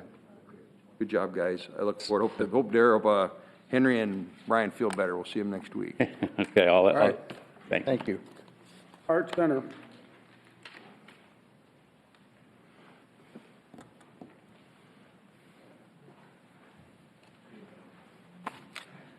Hi, Todd Behrens, Art Center Director. Hey, Todd. Thanks for the opportunity to talk about what I do.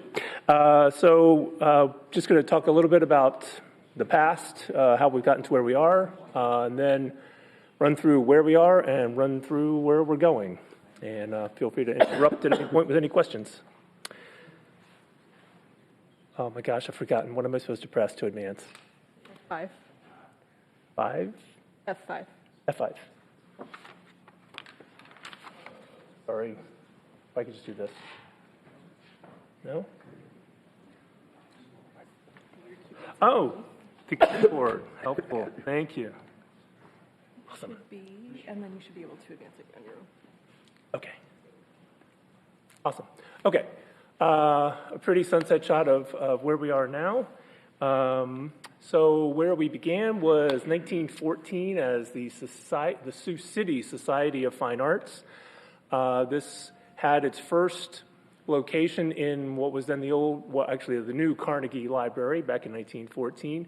operated out of a corner office that served as office/gallery/classroom, but we took advantage of spaces around the community, courthouse, department stores, other office buildings for gallery spaces.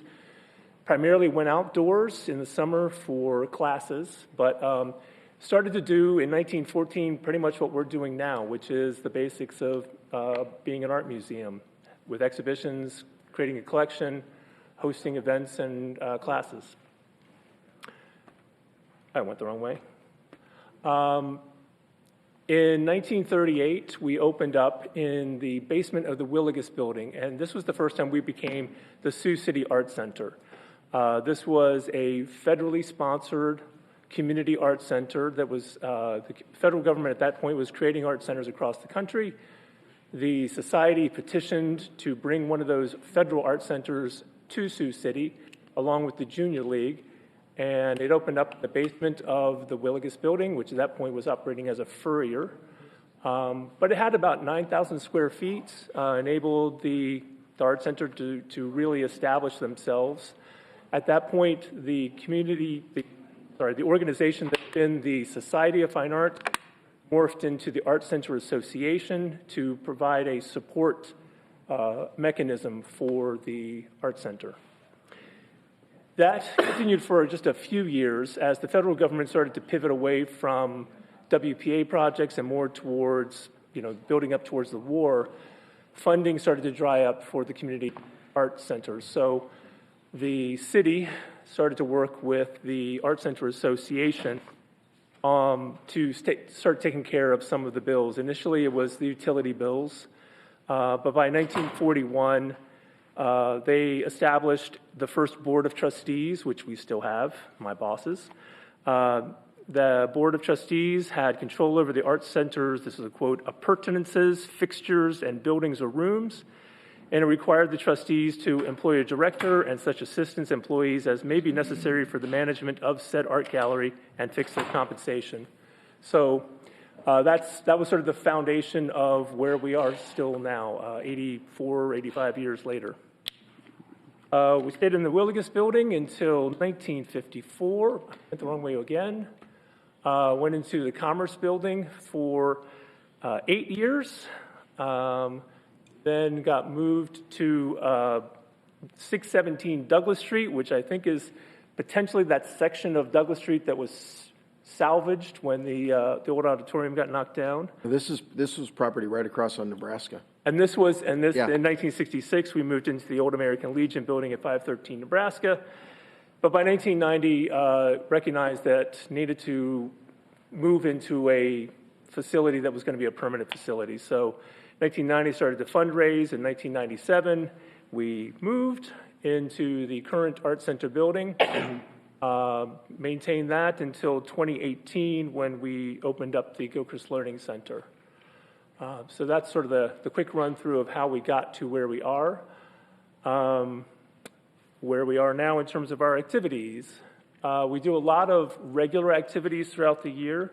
Some of these are new and some of these have been going on for decades. Sort of chronological. The next one that's coming up is our Youth Art Month exhibition. We'll actually open that up just a few weeks. This is one of our biggest events each year where we work with either elementary school, middle school, or high school teachers to bring their works to the Art Center. We have them selected by a local arts professional and bring together on the opening reception usually hundreds of people. We have a little award ceremony where the mayor gets to shake hands of all the kids, and it's a delightful time. So that opens up in just a couple weeks. Once that opens, that's also the prime time for our school tour program. We, like the museum, tour kids through through our facilities during the spring months primarily. Hey Todd, real quick, is that so that last picture that you showed, are those kids, do they come from schools? I mean, how do they? They're all the local schools, all the Sioux City schools, but we also reach out. It's a radius of about 40 miles. So more or less the Sioux City area that, where Sioux City's the hub. So I think the middle school students are up this year. I think we had 19 different middle schools submit work. Thank you. So as I mentioned, school tours, we do school tours of the local third graders primarily, but we do likewise get schools that are, up to an hour away. They travel to the Art Center for tours. In the spring, we host an April art walk. This is a new thing that we started just a few years ago with the rise of other art spaces in the downtown. We reached out to them to collaborate in some ways, and we came up with 3 art walks each year, one in April, July, and October. The October one is always Halloween themed, so it's always lots of fun, finishes with the costume contest. So we work with the 2 galleries on the first floor of the Ho-Chunk Center, as well as Art Sucks Gallery and Vanguard Arts. And those are just free ways. There's wine and food at each event, free ways to get to know all the artists that are working downtown, and a way for us to exchange our audiences. Next thing is also a relatively new event. We started a free family art day the Saturday before Mother's Day. This coming year will be our 3rd year. In the 24 and 25 years, we had about 2,000 people total come to the events. It's primarily for kids, but we do have activities for grown-ups as well, so that parents and grandparents can enjoy themselves. There's regular live entertainment, lots of arts and crafts activities, and free food. So it's literally an event where no cash, no credit card is needed. Everything is available for free. This is something that we've been trying to do as much as possible going forward, knowing that we want to expand our audience as much as possible.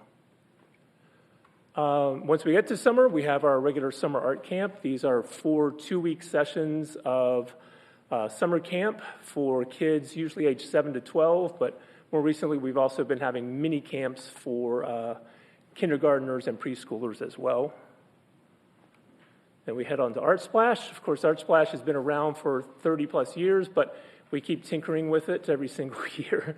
I became director in 2020, which was a great year. We had to cancel the festival that year, but following that, we brought it downtown. It had always been kind of a stretch to make sure that the festival and the art center were connected. So we felt like the best way to do that was to physically connect them. So that's been going well the last 5 years. Last year we moved into the evening hours on Saturday. We're still tinkering with layouts and times for this coming year as we get more and more community feedback. And for the first time, we offered a New Year's Eve party this past year.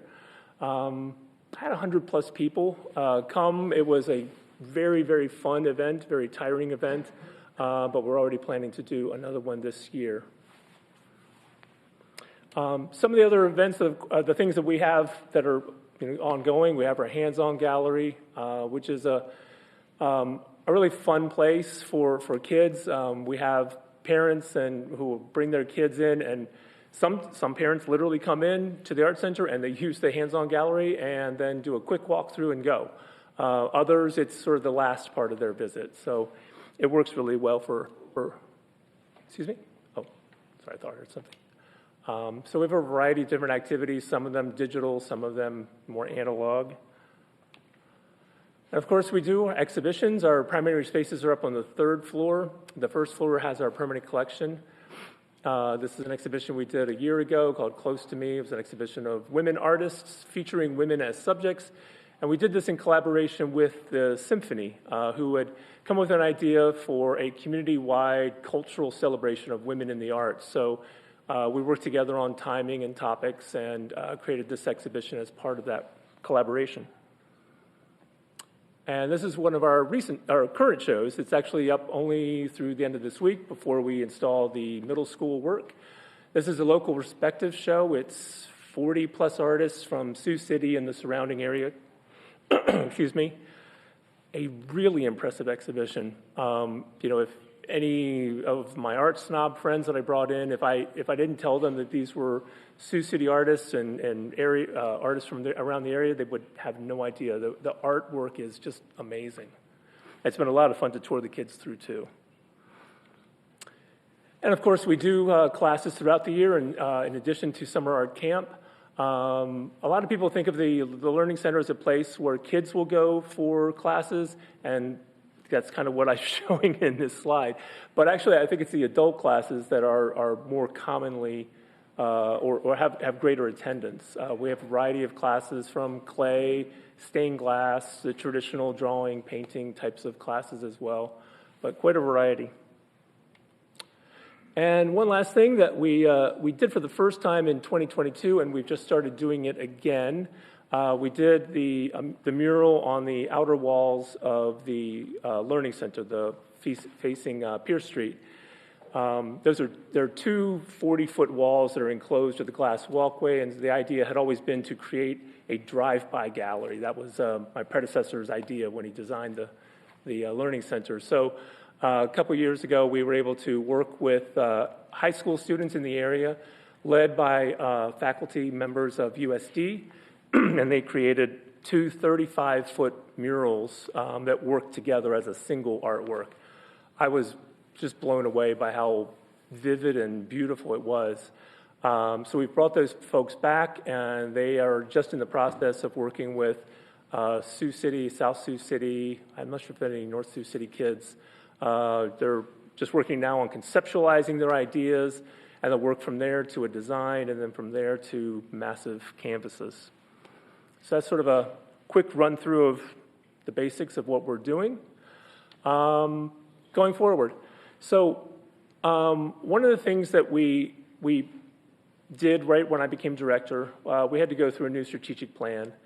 And it was kind of an awkward time because it was during COVID, but we recognized the fact that we still needed to move out farther into the community. We know that we battle a sense of elitism, a sense that we're closed off, that we're only for some people. We're doing what we can to fight that. And so one of the things we started to do was make sure that things like Art Splash were downtown. We eliminated the admission fee for Art Splash so that that was never a barrier. A couple years ago, we eliminated the fees for the arts and crafts activities for kids as well. So now when you go to Art Splash, instead of having to pay admission or to pay to have your kids do a project, all that's available for free. The only thing you have to pay for is basically food, drink, and if you buy art. The same with Family Day, making that available as a free thing was important to us. At this point, we're actually just in a couple of weeks, hopefully my strategic plan will be formally adopted next week by the association board, the week after by the trustees. And the vision for that is building off what we've done, but moving forward in a couple of key ways. The first is making sure that as much as possible, we connect what we do to the local community. And that can work in a variety of ways. I throw up this image of our corn room mural. This was the mural that was done in 1926 by Grant Wood for what was then the Martin Hotel at the corner of 4th and Pierce.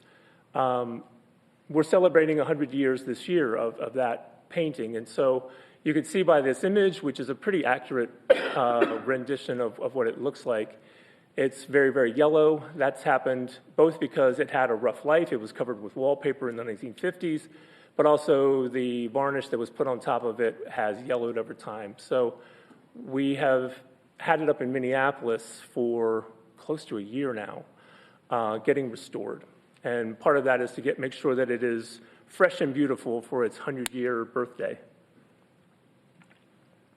But along with that, we're going to do a large exhibition opening up in June. We're working with major museums around the region to, fingers crossed, borrow Grant Wood paintings and other paintings by his peers, pairing that with more contemporary rural landscape artworks. One of the artworks we're bringing from the Des Moines Arts Center is going to be amazing. It's going to be right in the middle of our atrium. It's literally a building that you can walk into, sort of a pop art version of a building at the Iowa State Fair. But we'll also have a photo exhibition of Iowa. We're working with an Iowa muralist to create a mural inside the Art Center, all kinds of other things happening. Todd, did you say this was from 1926? So is your event this year? Yes. It is so yeah, this year, so we'll be celebrating 100 years. So it's you know, our Sioux City's one connection to Iowa's best-known artist. So we want to make sure that we celebrate properly. And we have some other ideas in mind that build off of what we have in Sioux City, what we do in Sioux City, to make sure that the exhibitions that we're bringing are not just great on their own right, but great because they have a connection to who we are and where we are. The other thing that we are trying to push for in the next 5 years actually builds off of Razzle Dazzle, the project that we had up about a year and a half ago. This was when it first got introduced to me by our curator in the spring of 2022. It sounded great, and it sounded like 1,000 different problems to try to resolve. There were costs. There were where we're going to get the materials, how are we going to install it, who's going to do all the work, and by the end of it, it was a 28-month process to go from pushing forward to actually putting the fabric up on the walls. I realized that all the problems I saw were actually ways for us to advance. You know, we needed to, number one, we needed to aim big, the hope that the bigger we aim, potentially the easier it will be to actually get funding to do what we do. This was, for us, an extravagant expense, but we were able to make it work financially. But the important thing was this. It connected us to the community in a way that we had never done before. We had what we called sewing days, which were pinning and sewing throughout the community. We had them at the Arts Center, but we had them in the tri-state area. We had them at everything from universities and schools to breweries and coffee roasters and private businesses and libraries and art galleries. So we had literally the girl who's with the artist there, you know, like a 4 or 5 year old girl, all the way up to people in their 80s and 90s, pinning and sewing. It's kind of a mindless activity, but it's just kind of fun. You have this idea that you're working towards something bigger, and then the more time goes by, you recognize just how far you're going to take this. This was about a year into the project. We're working on the floor of West Middle School. Had 7 people sewing at the same time on the same sheet. It's kind of extraordinary. And we finished up the process on the floor of the Tyson right before they laid the ice. You can see how large those sheets are. This project, by the end of it, was just unlike anything I'd been through.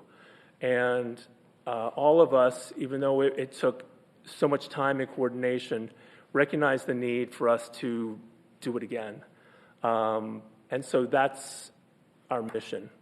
We are working towards, like I said, the initial challenge for this was the expense, but we are working towards funding that will enable us in a couple of years to start doing bigger projects, either large exhibitions or community-wide projects like this, on not a once-in-a-blue moon, but potentially even once a year, to make the Arts Center really as important as it needs to be for the community. What are your plans on tackling that from a financial standpoint, or what are the risks associated with trying to? So one of the funding agencies behind Razzle Dazzle was a private foundation that funds across the country, and it was created by one man, and he called me a couple months after we finished with Razzle Dazzle to say, well, what do you have next? And I said, we don't have anything that's coming up next. We have nice things. And I told him what we had going on. He said, well, I think you should try to get something bigger.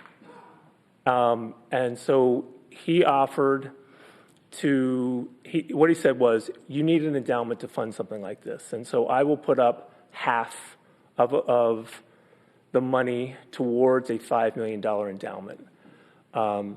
So we've been working on that for close to a year. We have until the end of 2027 to complete it.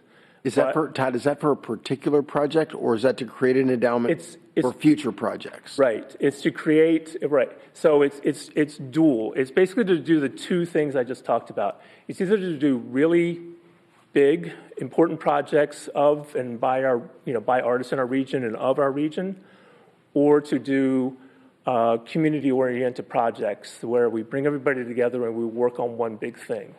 So those are the two key things that he wanted to see funded. And so we have until the end of 27 to complete the endowment. We're, with pledges and cash, we're getting close to $4 million.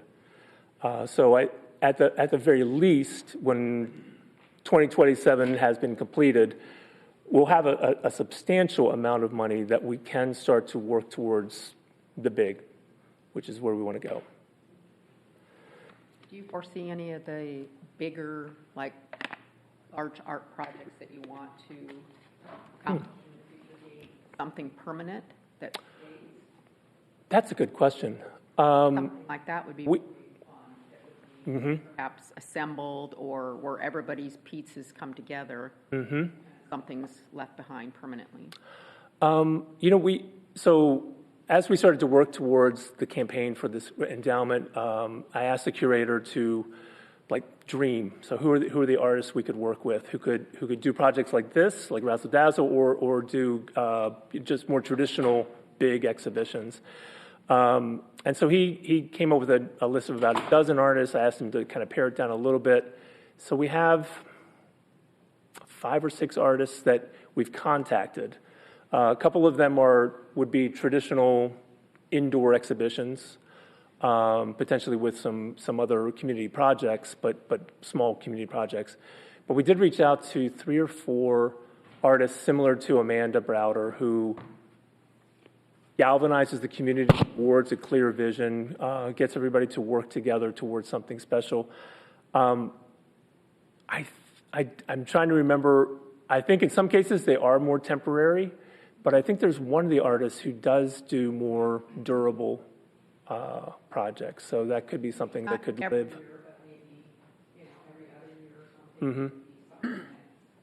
Come together to create, and it becomes a permanent. We have 4 acres right by it. That's redeveloped. Probably use a project. Yep. Yeah, I mean, that was the one sad thing about Razzle Dazzle. Everybody wanted it to live on, and it lived for 2.5 months, and at that point, the fabric was fading, and we were heading into freezing season.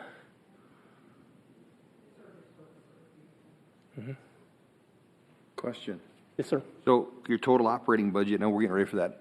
Yes. Yeah, throw that at us, because the reason these presentations is great is the feedback I'm getting, and a lot of us are getting, that it's a nice way to refresh the public of what some of our amenities are and where some of our tax dollars are going. And so from a budget perspective, you guys are about 1.2, 1.3? So if you look at city budget, all in. Pardon me? Like the all-in budget? Yeah, so what you'll see on the city expenses is for the most recently completed year was 1.2. About $300,000 of that was the net. You would say would be more like $1 million. Let me see. No, 936, and that was because the association reimburses about $300,000 back to the city for some staff and some parts of the learning center's utilities and maintenance. Yeah. So last year, the city part was $936,000. Association was $778. So total budget for the art center was 1.7. 963, Todd. You're looking at 25, but that's a 26-year budget. It's 963, and you're asking for 933 this year. It looks like. 26 is what we're in. Okay, yeah, I was looking at the most recently. I was looking at 25. $30,000 this year. Okay.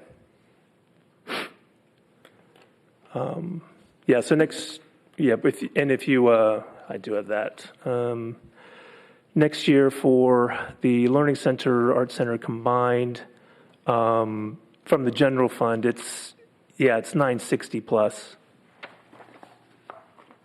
What was the attendance last year overall coming through there on the, was it right at 30,000? I think I read somewhere. It's about 30, and that's part of the. That's the Learning Center also? That's what's on property? Yes. In the buildings, at least. We don't count the outdoors. Right. So Art Splash would not be in that number? No. 30,000 walking the door. Now, how many of those are bust-in kids that are on field trips? Let me see if I have that. I can tell you last year was an especially low year. We, on that, we had children's tours just over 1,000, which was a poor number for us. Yeah. We had a great visit, and like the big thing we try to challenge you is this is a quality of life issue for all of us here in the city, which is huge. But again, we got to be aware too that maybe our city's tastes are changing too. Quality of life maybe starting to focus more on smooth streets and smaller parks. So I think I just want to make sure that as you move forward, that think big, throw a few dinosaurs in there, maybe to appeal more to masses. If we're going to continue to to grow and to fund it, maybe a little more mainstream because dollars are going to get more tighter. And I know you draw off your endowment. You said. Yeah. Yeah. Yes. Have you maxed out your draw? I'd sure like to see you do that. Over the last several years, we have the endowment statement says up to 5%. Yeah. We've been doing 3% this year. Pardon me? Love to see that 5. This year in particular, we are, and probably next year too, we are going to be doing 5. Great. Yeah. Great. I look forward to seeing you at operating, and good job, and it's a beautiful facility. Thank you very much. Thanks, Todd. Thank you. Nice job.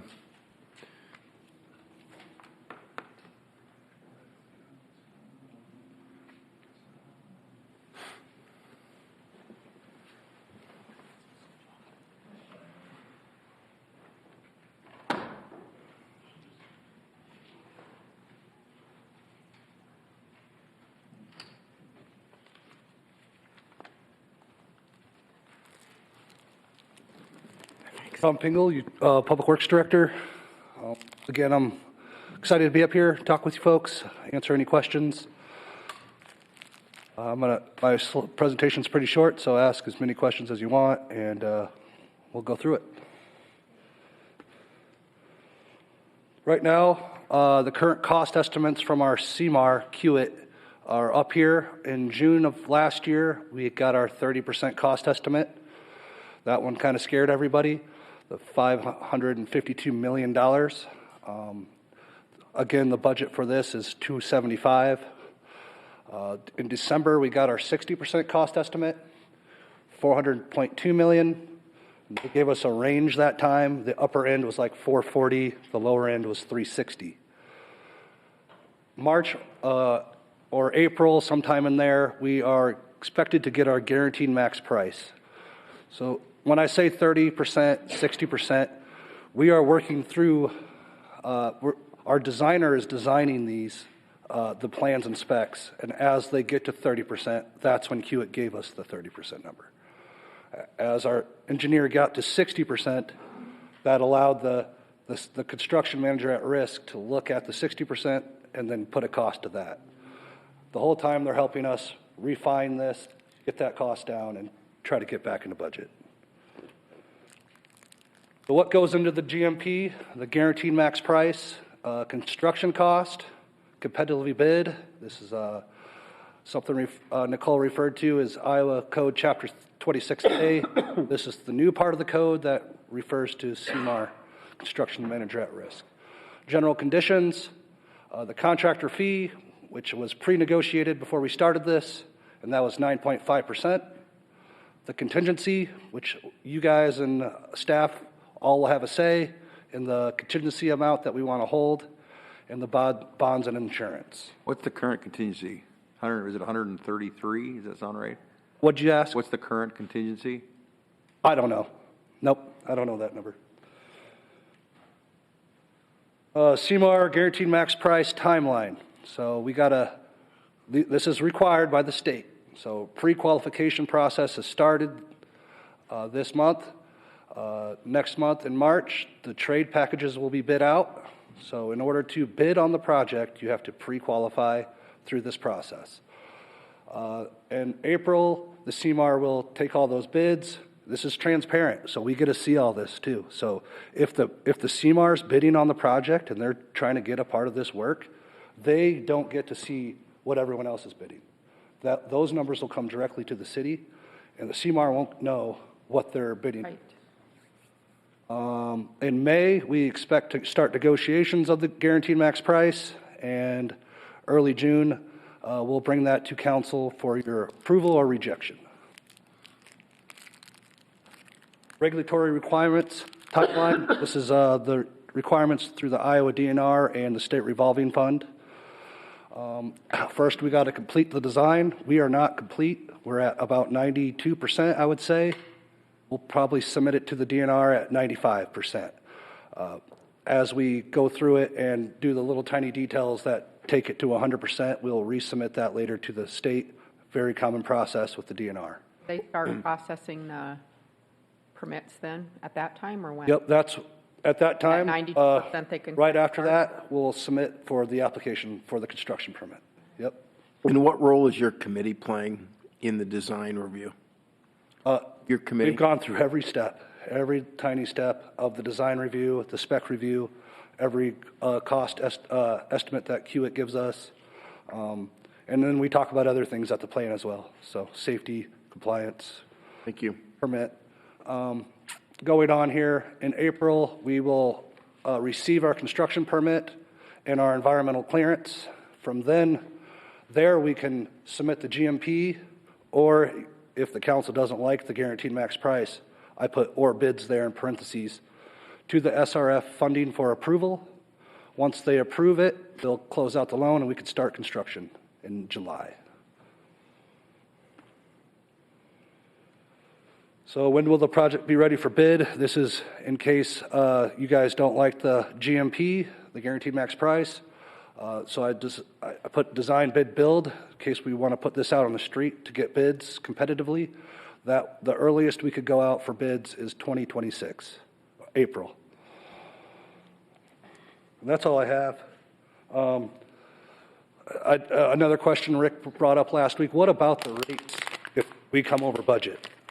We have a contingency set aside with our engineer that would allow us to go back and use the rate model and plug those numbers in and see what those increases would look like.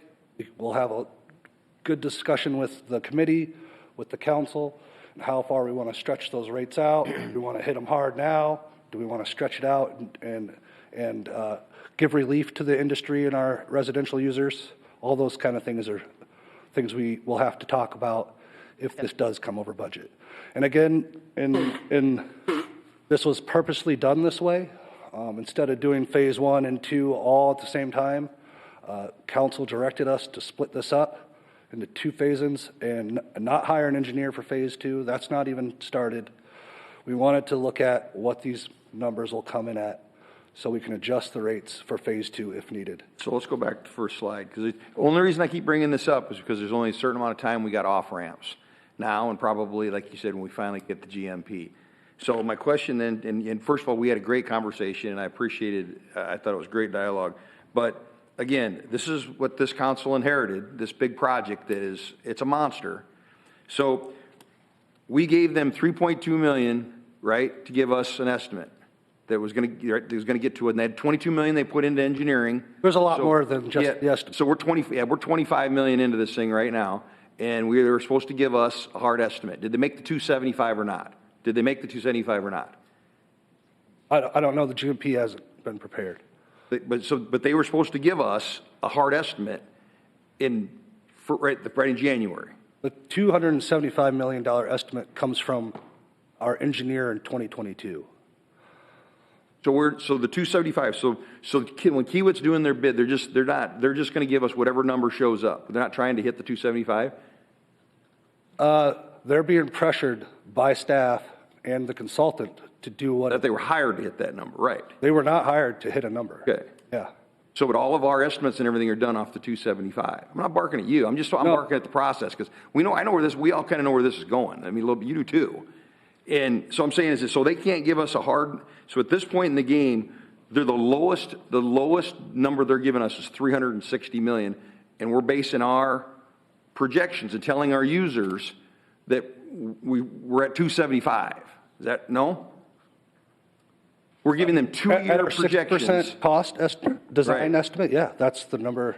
We're working up 275. That's the best number we got. That's the best number we got is 275, but we're not, but we already know that a minimum they're gonna come in at 360. That's where they're at 60%. So they're challenged between Hazen and Kiewit to get it down. Correct. They're continuing to. But see, our responsibility is that we want to make sure when this comes back, the number comes back. What changed then between the 360 and the number they come back, or the 400 and it comes back? Is it a true? Are they going to push this? This is what contractors do. Is you push things into phase 2. And we've talked about this, and Tom, you're on this, and that's where we want to be, is that it's an apples to apples when we get the first phase. Because they'll build these grenades into the second phase to hit the first phase, and they get the nose under the tent. So the first question is, so we've got nothing in writing that says at all at this point, as they take what they did at this point, the 3.2 million and the 22 million engineering, they're just sending that now out. They're going to take the next, they're telling you only 45 days to qualify all their subs? To pre-qualify subs. 45 days, they're going to get all their subs pre-qualified. Yep. Okay. So that's what they're telling us. All I'm saying this, I just want all this on the record that when they're standing in front of us, because this is what they're telling us, not you, this is what they're telling you. That they're going to get all this pre-qualified, and then they're going to put their bid package together to send out, correct? To bids. They're going to. Are they building their bid package for smaller, broken up bids? Are they building it so that a company like them are the only ones that can do the work? In the beginning, we suspected that, and we've directed them to break up some packages. That's the game, right? Right. We've never talked about that. That's the game. Normally, is you build a package that you're going to get on that. So I keep going back to is they're telling us that they're going to get everybody pre-qualified. It's apples to apples on phase 1, right? And the estimates that we're projecting are only 2-year projections, right? 2 to 5, 2 to 3. And that's based upon the old number, on the 275. Yeah, yep. So don't you think we ought to, at this point, probably update and maybe go beyond 2 and probably closer to a 5 or a 10-year projection to let our users know, kind of even us as the residents, where we're going to be at? I mean, we should probably update our user fees.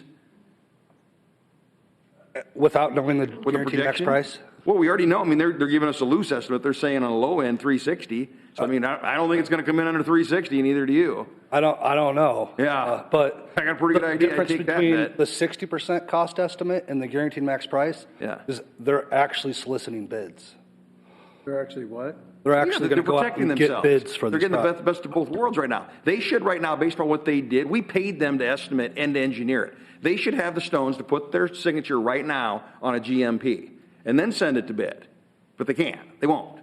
Right? Because they're going to go out and they're going to get hard numbers. Yep. And then they're going to run. But you're telling me that we're going to have the ability to take out their bid package sometime in April. Right. If we don't like their number. Yep. We can off ramp. Okay. So that's what they're telling us. Yep. So then when we're sitting here in August and staring at a 440 bid, and the time's clicking because we've got an agreement with the DNR and everybody else, and the clock's been run out. I agree. I think. Am I wrong on this, Tom? Am I barking at a windmill here? No, but I think their incentive is they're almost out of money. And they spent it. And what did we get? We got to a point where now they're going to go improve and get hard numbers. Why didn't they just go get hard numbers? I mean, this. I think we paid a complete plan set to get those hard numbers. What's that? They're the best. That's why we paid for them. Right. And we can't get a hard estimate that they're confident right now to sign a GMP with us. I think they just want to go through the state's required process. Okay, that's the ripcord. So, and again, this isn't on you, but I'm just because we're going to turn the corner because the clock's running. So on. I'm not even going to bring that up. I don't even going to bring that up.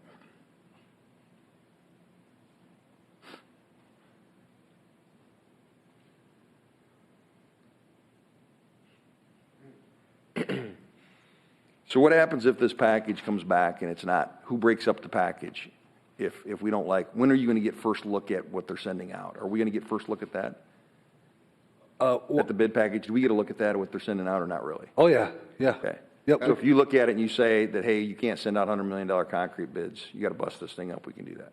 Yeah. Oh, yeah, that's what we're forcing them to do right now. Okay. Okay.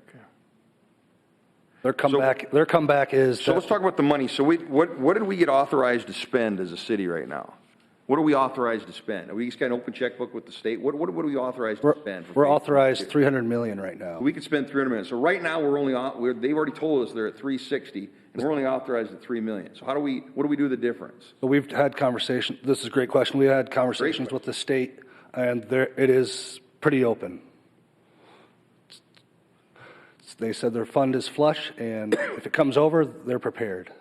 We just got to service revolving it. loan funds. We just got to service it. The revolving loan funds, Tom? Yes. Yep. We just got to service it, which is the rates. Right. Which would beg the difference. Begs the question is, I think it'd be really prudent right now, knowing what we're at a minimum we should be running, I think 5, even 10-year projections up on the 360 on phase 1, right? I mean, we need to know what the consumer is going to end up sitting on, and I think our large user needs to know. That's not on you. That's on them. I mean, this is just the numbers they're giving us. Right. And we're playing off two different sets of data. They're on 360 and 440 and sending it out for hard bid, and we're playing at 275, selling it to our users and our in our residents that we're talking to the state saying we're only going to spend $300 million. You know what I mean? A little disconnect on all of it. Not you, just the process. Right. And all I'm saying is that we've got only 2 opportunities for an off-ramp, and we're at one of them right now. And by the way that they've kind of got this thing set up, using the law and then the deals that was signed before I got here, is that now they're going to send it to hard bid. And our next off-ramp is only going to be when they give us back the GMP. Right. If they're willing to sign based upon the package they put together. We could off-ramp right now and not get to see the GMP, but it's still going to be April, June before we could start construction. Yeah. Before we could bid it out. Yeah, we're a little bit pregnant. Yeah, we are. Yeah. So I just want to make sure that we're all on the record, so that when they come in, this is really blatant. That's what's been told to us all the way through, and then we can sit there and when we're staring at a 440 or a 450, and it's not apples to apples. And we have to go because of the timeline. Now you're telling us we got an extra 2 years, right? Well, we lost a year we lost a year if on this GMP process. We're going to lose a year. That's okay. Well, you didn't lose a year because you couldn't have drawn the plans that fast. I'm saying is if we got to go back and rebid it, Bob.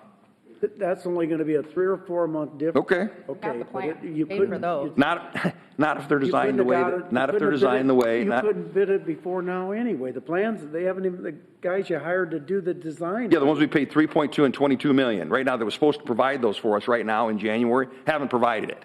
Okay. They said they're basically now going to push it down to a hard bid, which if it's your company and my company, of course you're going to do that. That's huge. You want the hard number because it's your number.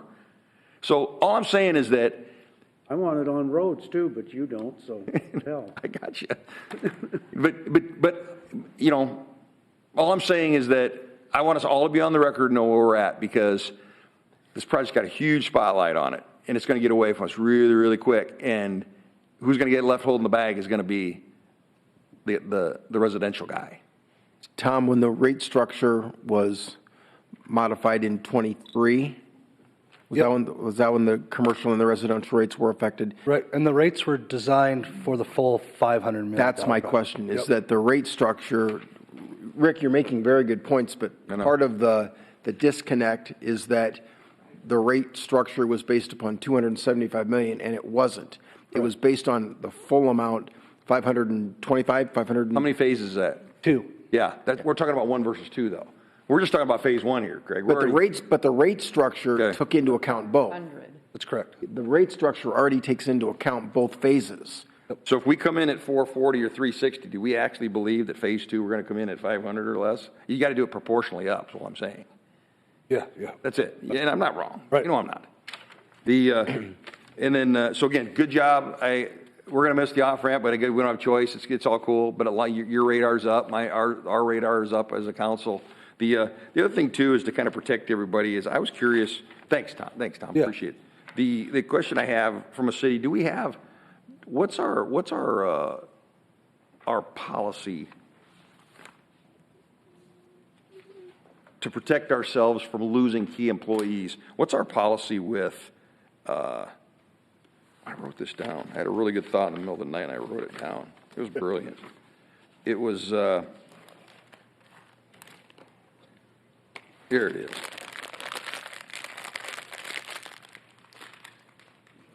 What is our, kind of like when you talk about when you're talking about with them poaching employees, is there a time period, like a lobbyist can't lobby for 2 years?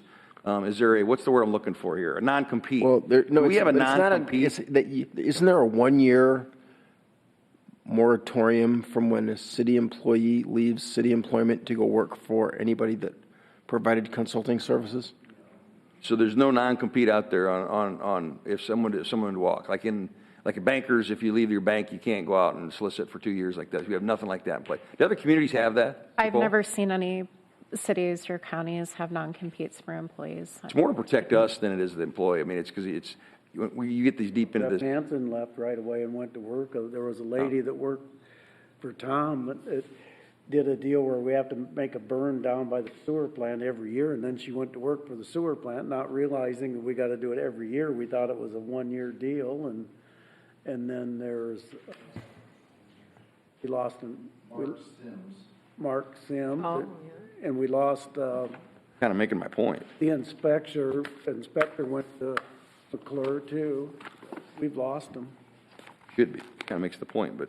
Are we allowed to create a non-compete contract? I think the law on non-compete, even in the private sector, has been diminished. There have been a lot of rulings that are kind of moving away from that. But technically, it's not a non-compete because cities don't have competitors. But what we have is, I always thought it related to going to work for consultants or contractors that were engaged by the city, but I must be wrong. There's always a conflict provision, right? I mean, conflicts are a different situation than a non-compete. We've raised that with staff in the past where given advice to the council or other members, and then I've gone, and represented different parties. We've raised that the city isn't willing to waive conflict on certain things, but there isn't a prohibition. Most city employees are at-will employees. The only individuals that usually have a contract are my position and the city manager. Yeah, again, it's not a non-compete, and it's not being at-will. It's not that they can't leave. I thought, and I must be wrong, but I thought there was a provision that restricted city employees from going to work for anyone that had a contract with the city for a 1-year period. But I'm clear, I must be wrong. Yeah. It's never come up to me before. I guess that's something we can look at more. I've just never encountered it. Just finish up the wastewater thing. To my fellow councilors, I just think the alarm's up. I mean, we need to pay attention to this big time. And that's why I asked Tom I appreciate the members taking the time to go through this almost every week. But this thing is a big deal. And that's why I asked Tom the question about the committee's oversight and their engagement on the review process and the design process and managing the numbers, because we need, to your point, Rick, we need as many eyes. And it wasn't our deal, but it's in our laps now. Yeah. So, cool. Thank you.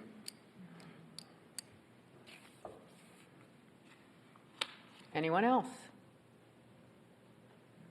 Mayor Pro Tem? Council concerns or comments? I'd like to change that someday to just council comments. No concerns? It's got a little more positive. Unfortunately, it's in the council rules, so Yeah, we'll it's need got to to be change concerns. I'd love to see that change someday. Any council concerns? You have anything, Rick? No, just looking next. I know next week we're going to have Rex come in next week with an update. Yep. And then the museum's coming in, and then get updates from that gravel situation with the trucks. Kind of want to get an update on that. And then I know Matt's coming in 2 weeks? Next week. Next week, too? Next week. So it should be another exciting episode. Bring popcorn. Yeah. Madam Mayor Pro Tem, I've got three quick things. Last week, Ike and I had the opportunity to attend the Sioux Coalition for the Homelessness, and it was a really productive meeting and really heartwarming to watch the passion and the commitment that various organizations have, and as they continue to work with certainly Rex and our task force. But I wanted to comment, and I think we both thought it was a really well-run and well-attended meeting. On Thursday or Friday, I can't remember, I went to the Iowa Coalition on Cancer meeting at WIT, and it plays into the healthcare aspects, the healthcare task force, and the economic development role that I think the city can play. But I wanted to commend the local participants and the University of Iowa for the presentation that they made. I thought it was very helpful, and it will, as I said, play into what we're trying to do with the healthcare task force that we had earlier today. Thanks. Ike. Mayor Pro Tem, I really don't have any comments, but I do want to echo something that Rick said. You know, it's good to have staff and those, you know, giving us these reports just so that, you know, when we were running, there was a lot of command and desire for things to be different and look different. And so I appreciate what we're doing and staff and those things. So I just want that to be known. I have nothing else further. I move we adjourn. Second. Shaner. Aye. Scott is not here. Berenstein. Aye. Bertrand. Aye. Rayford. Aye.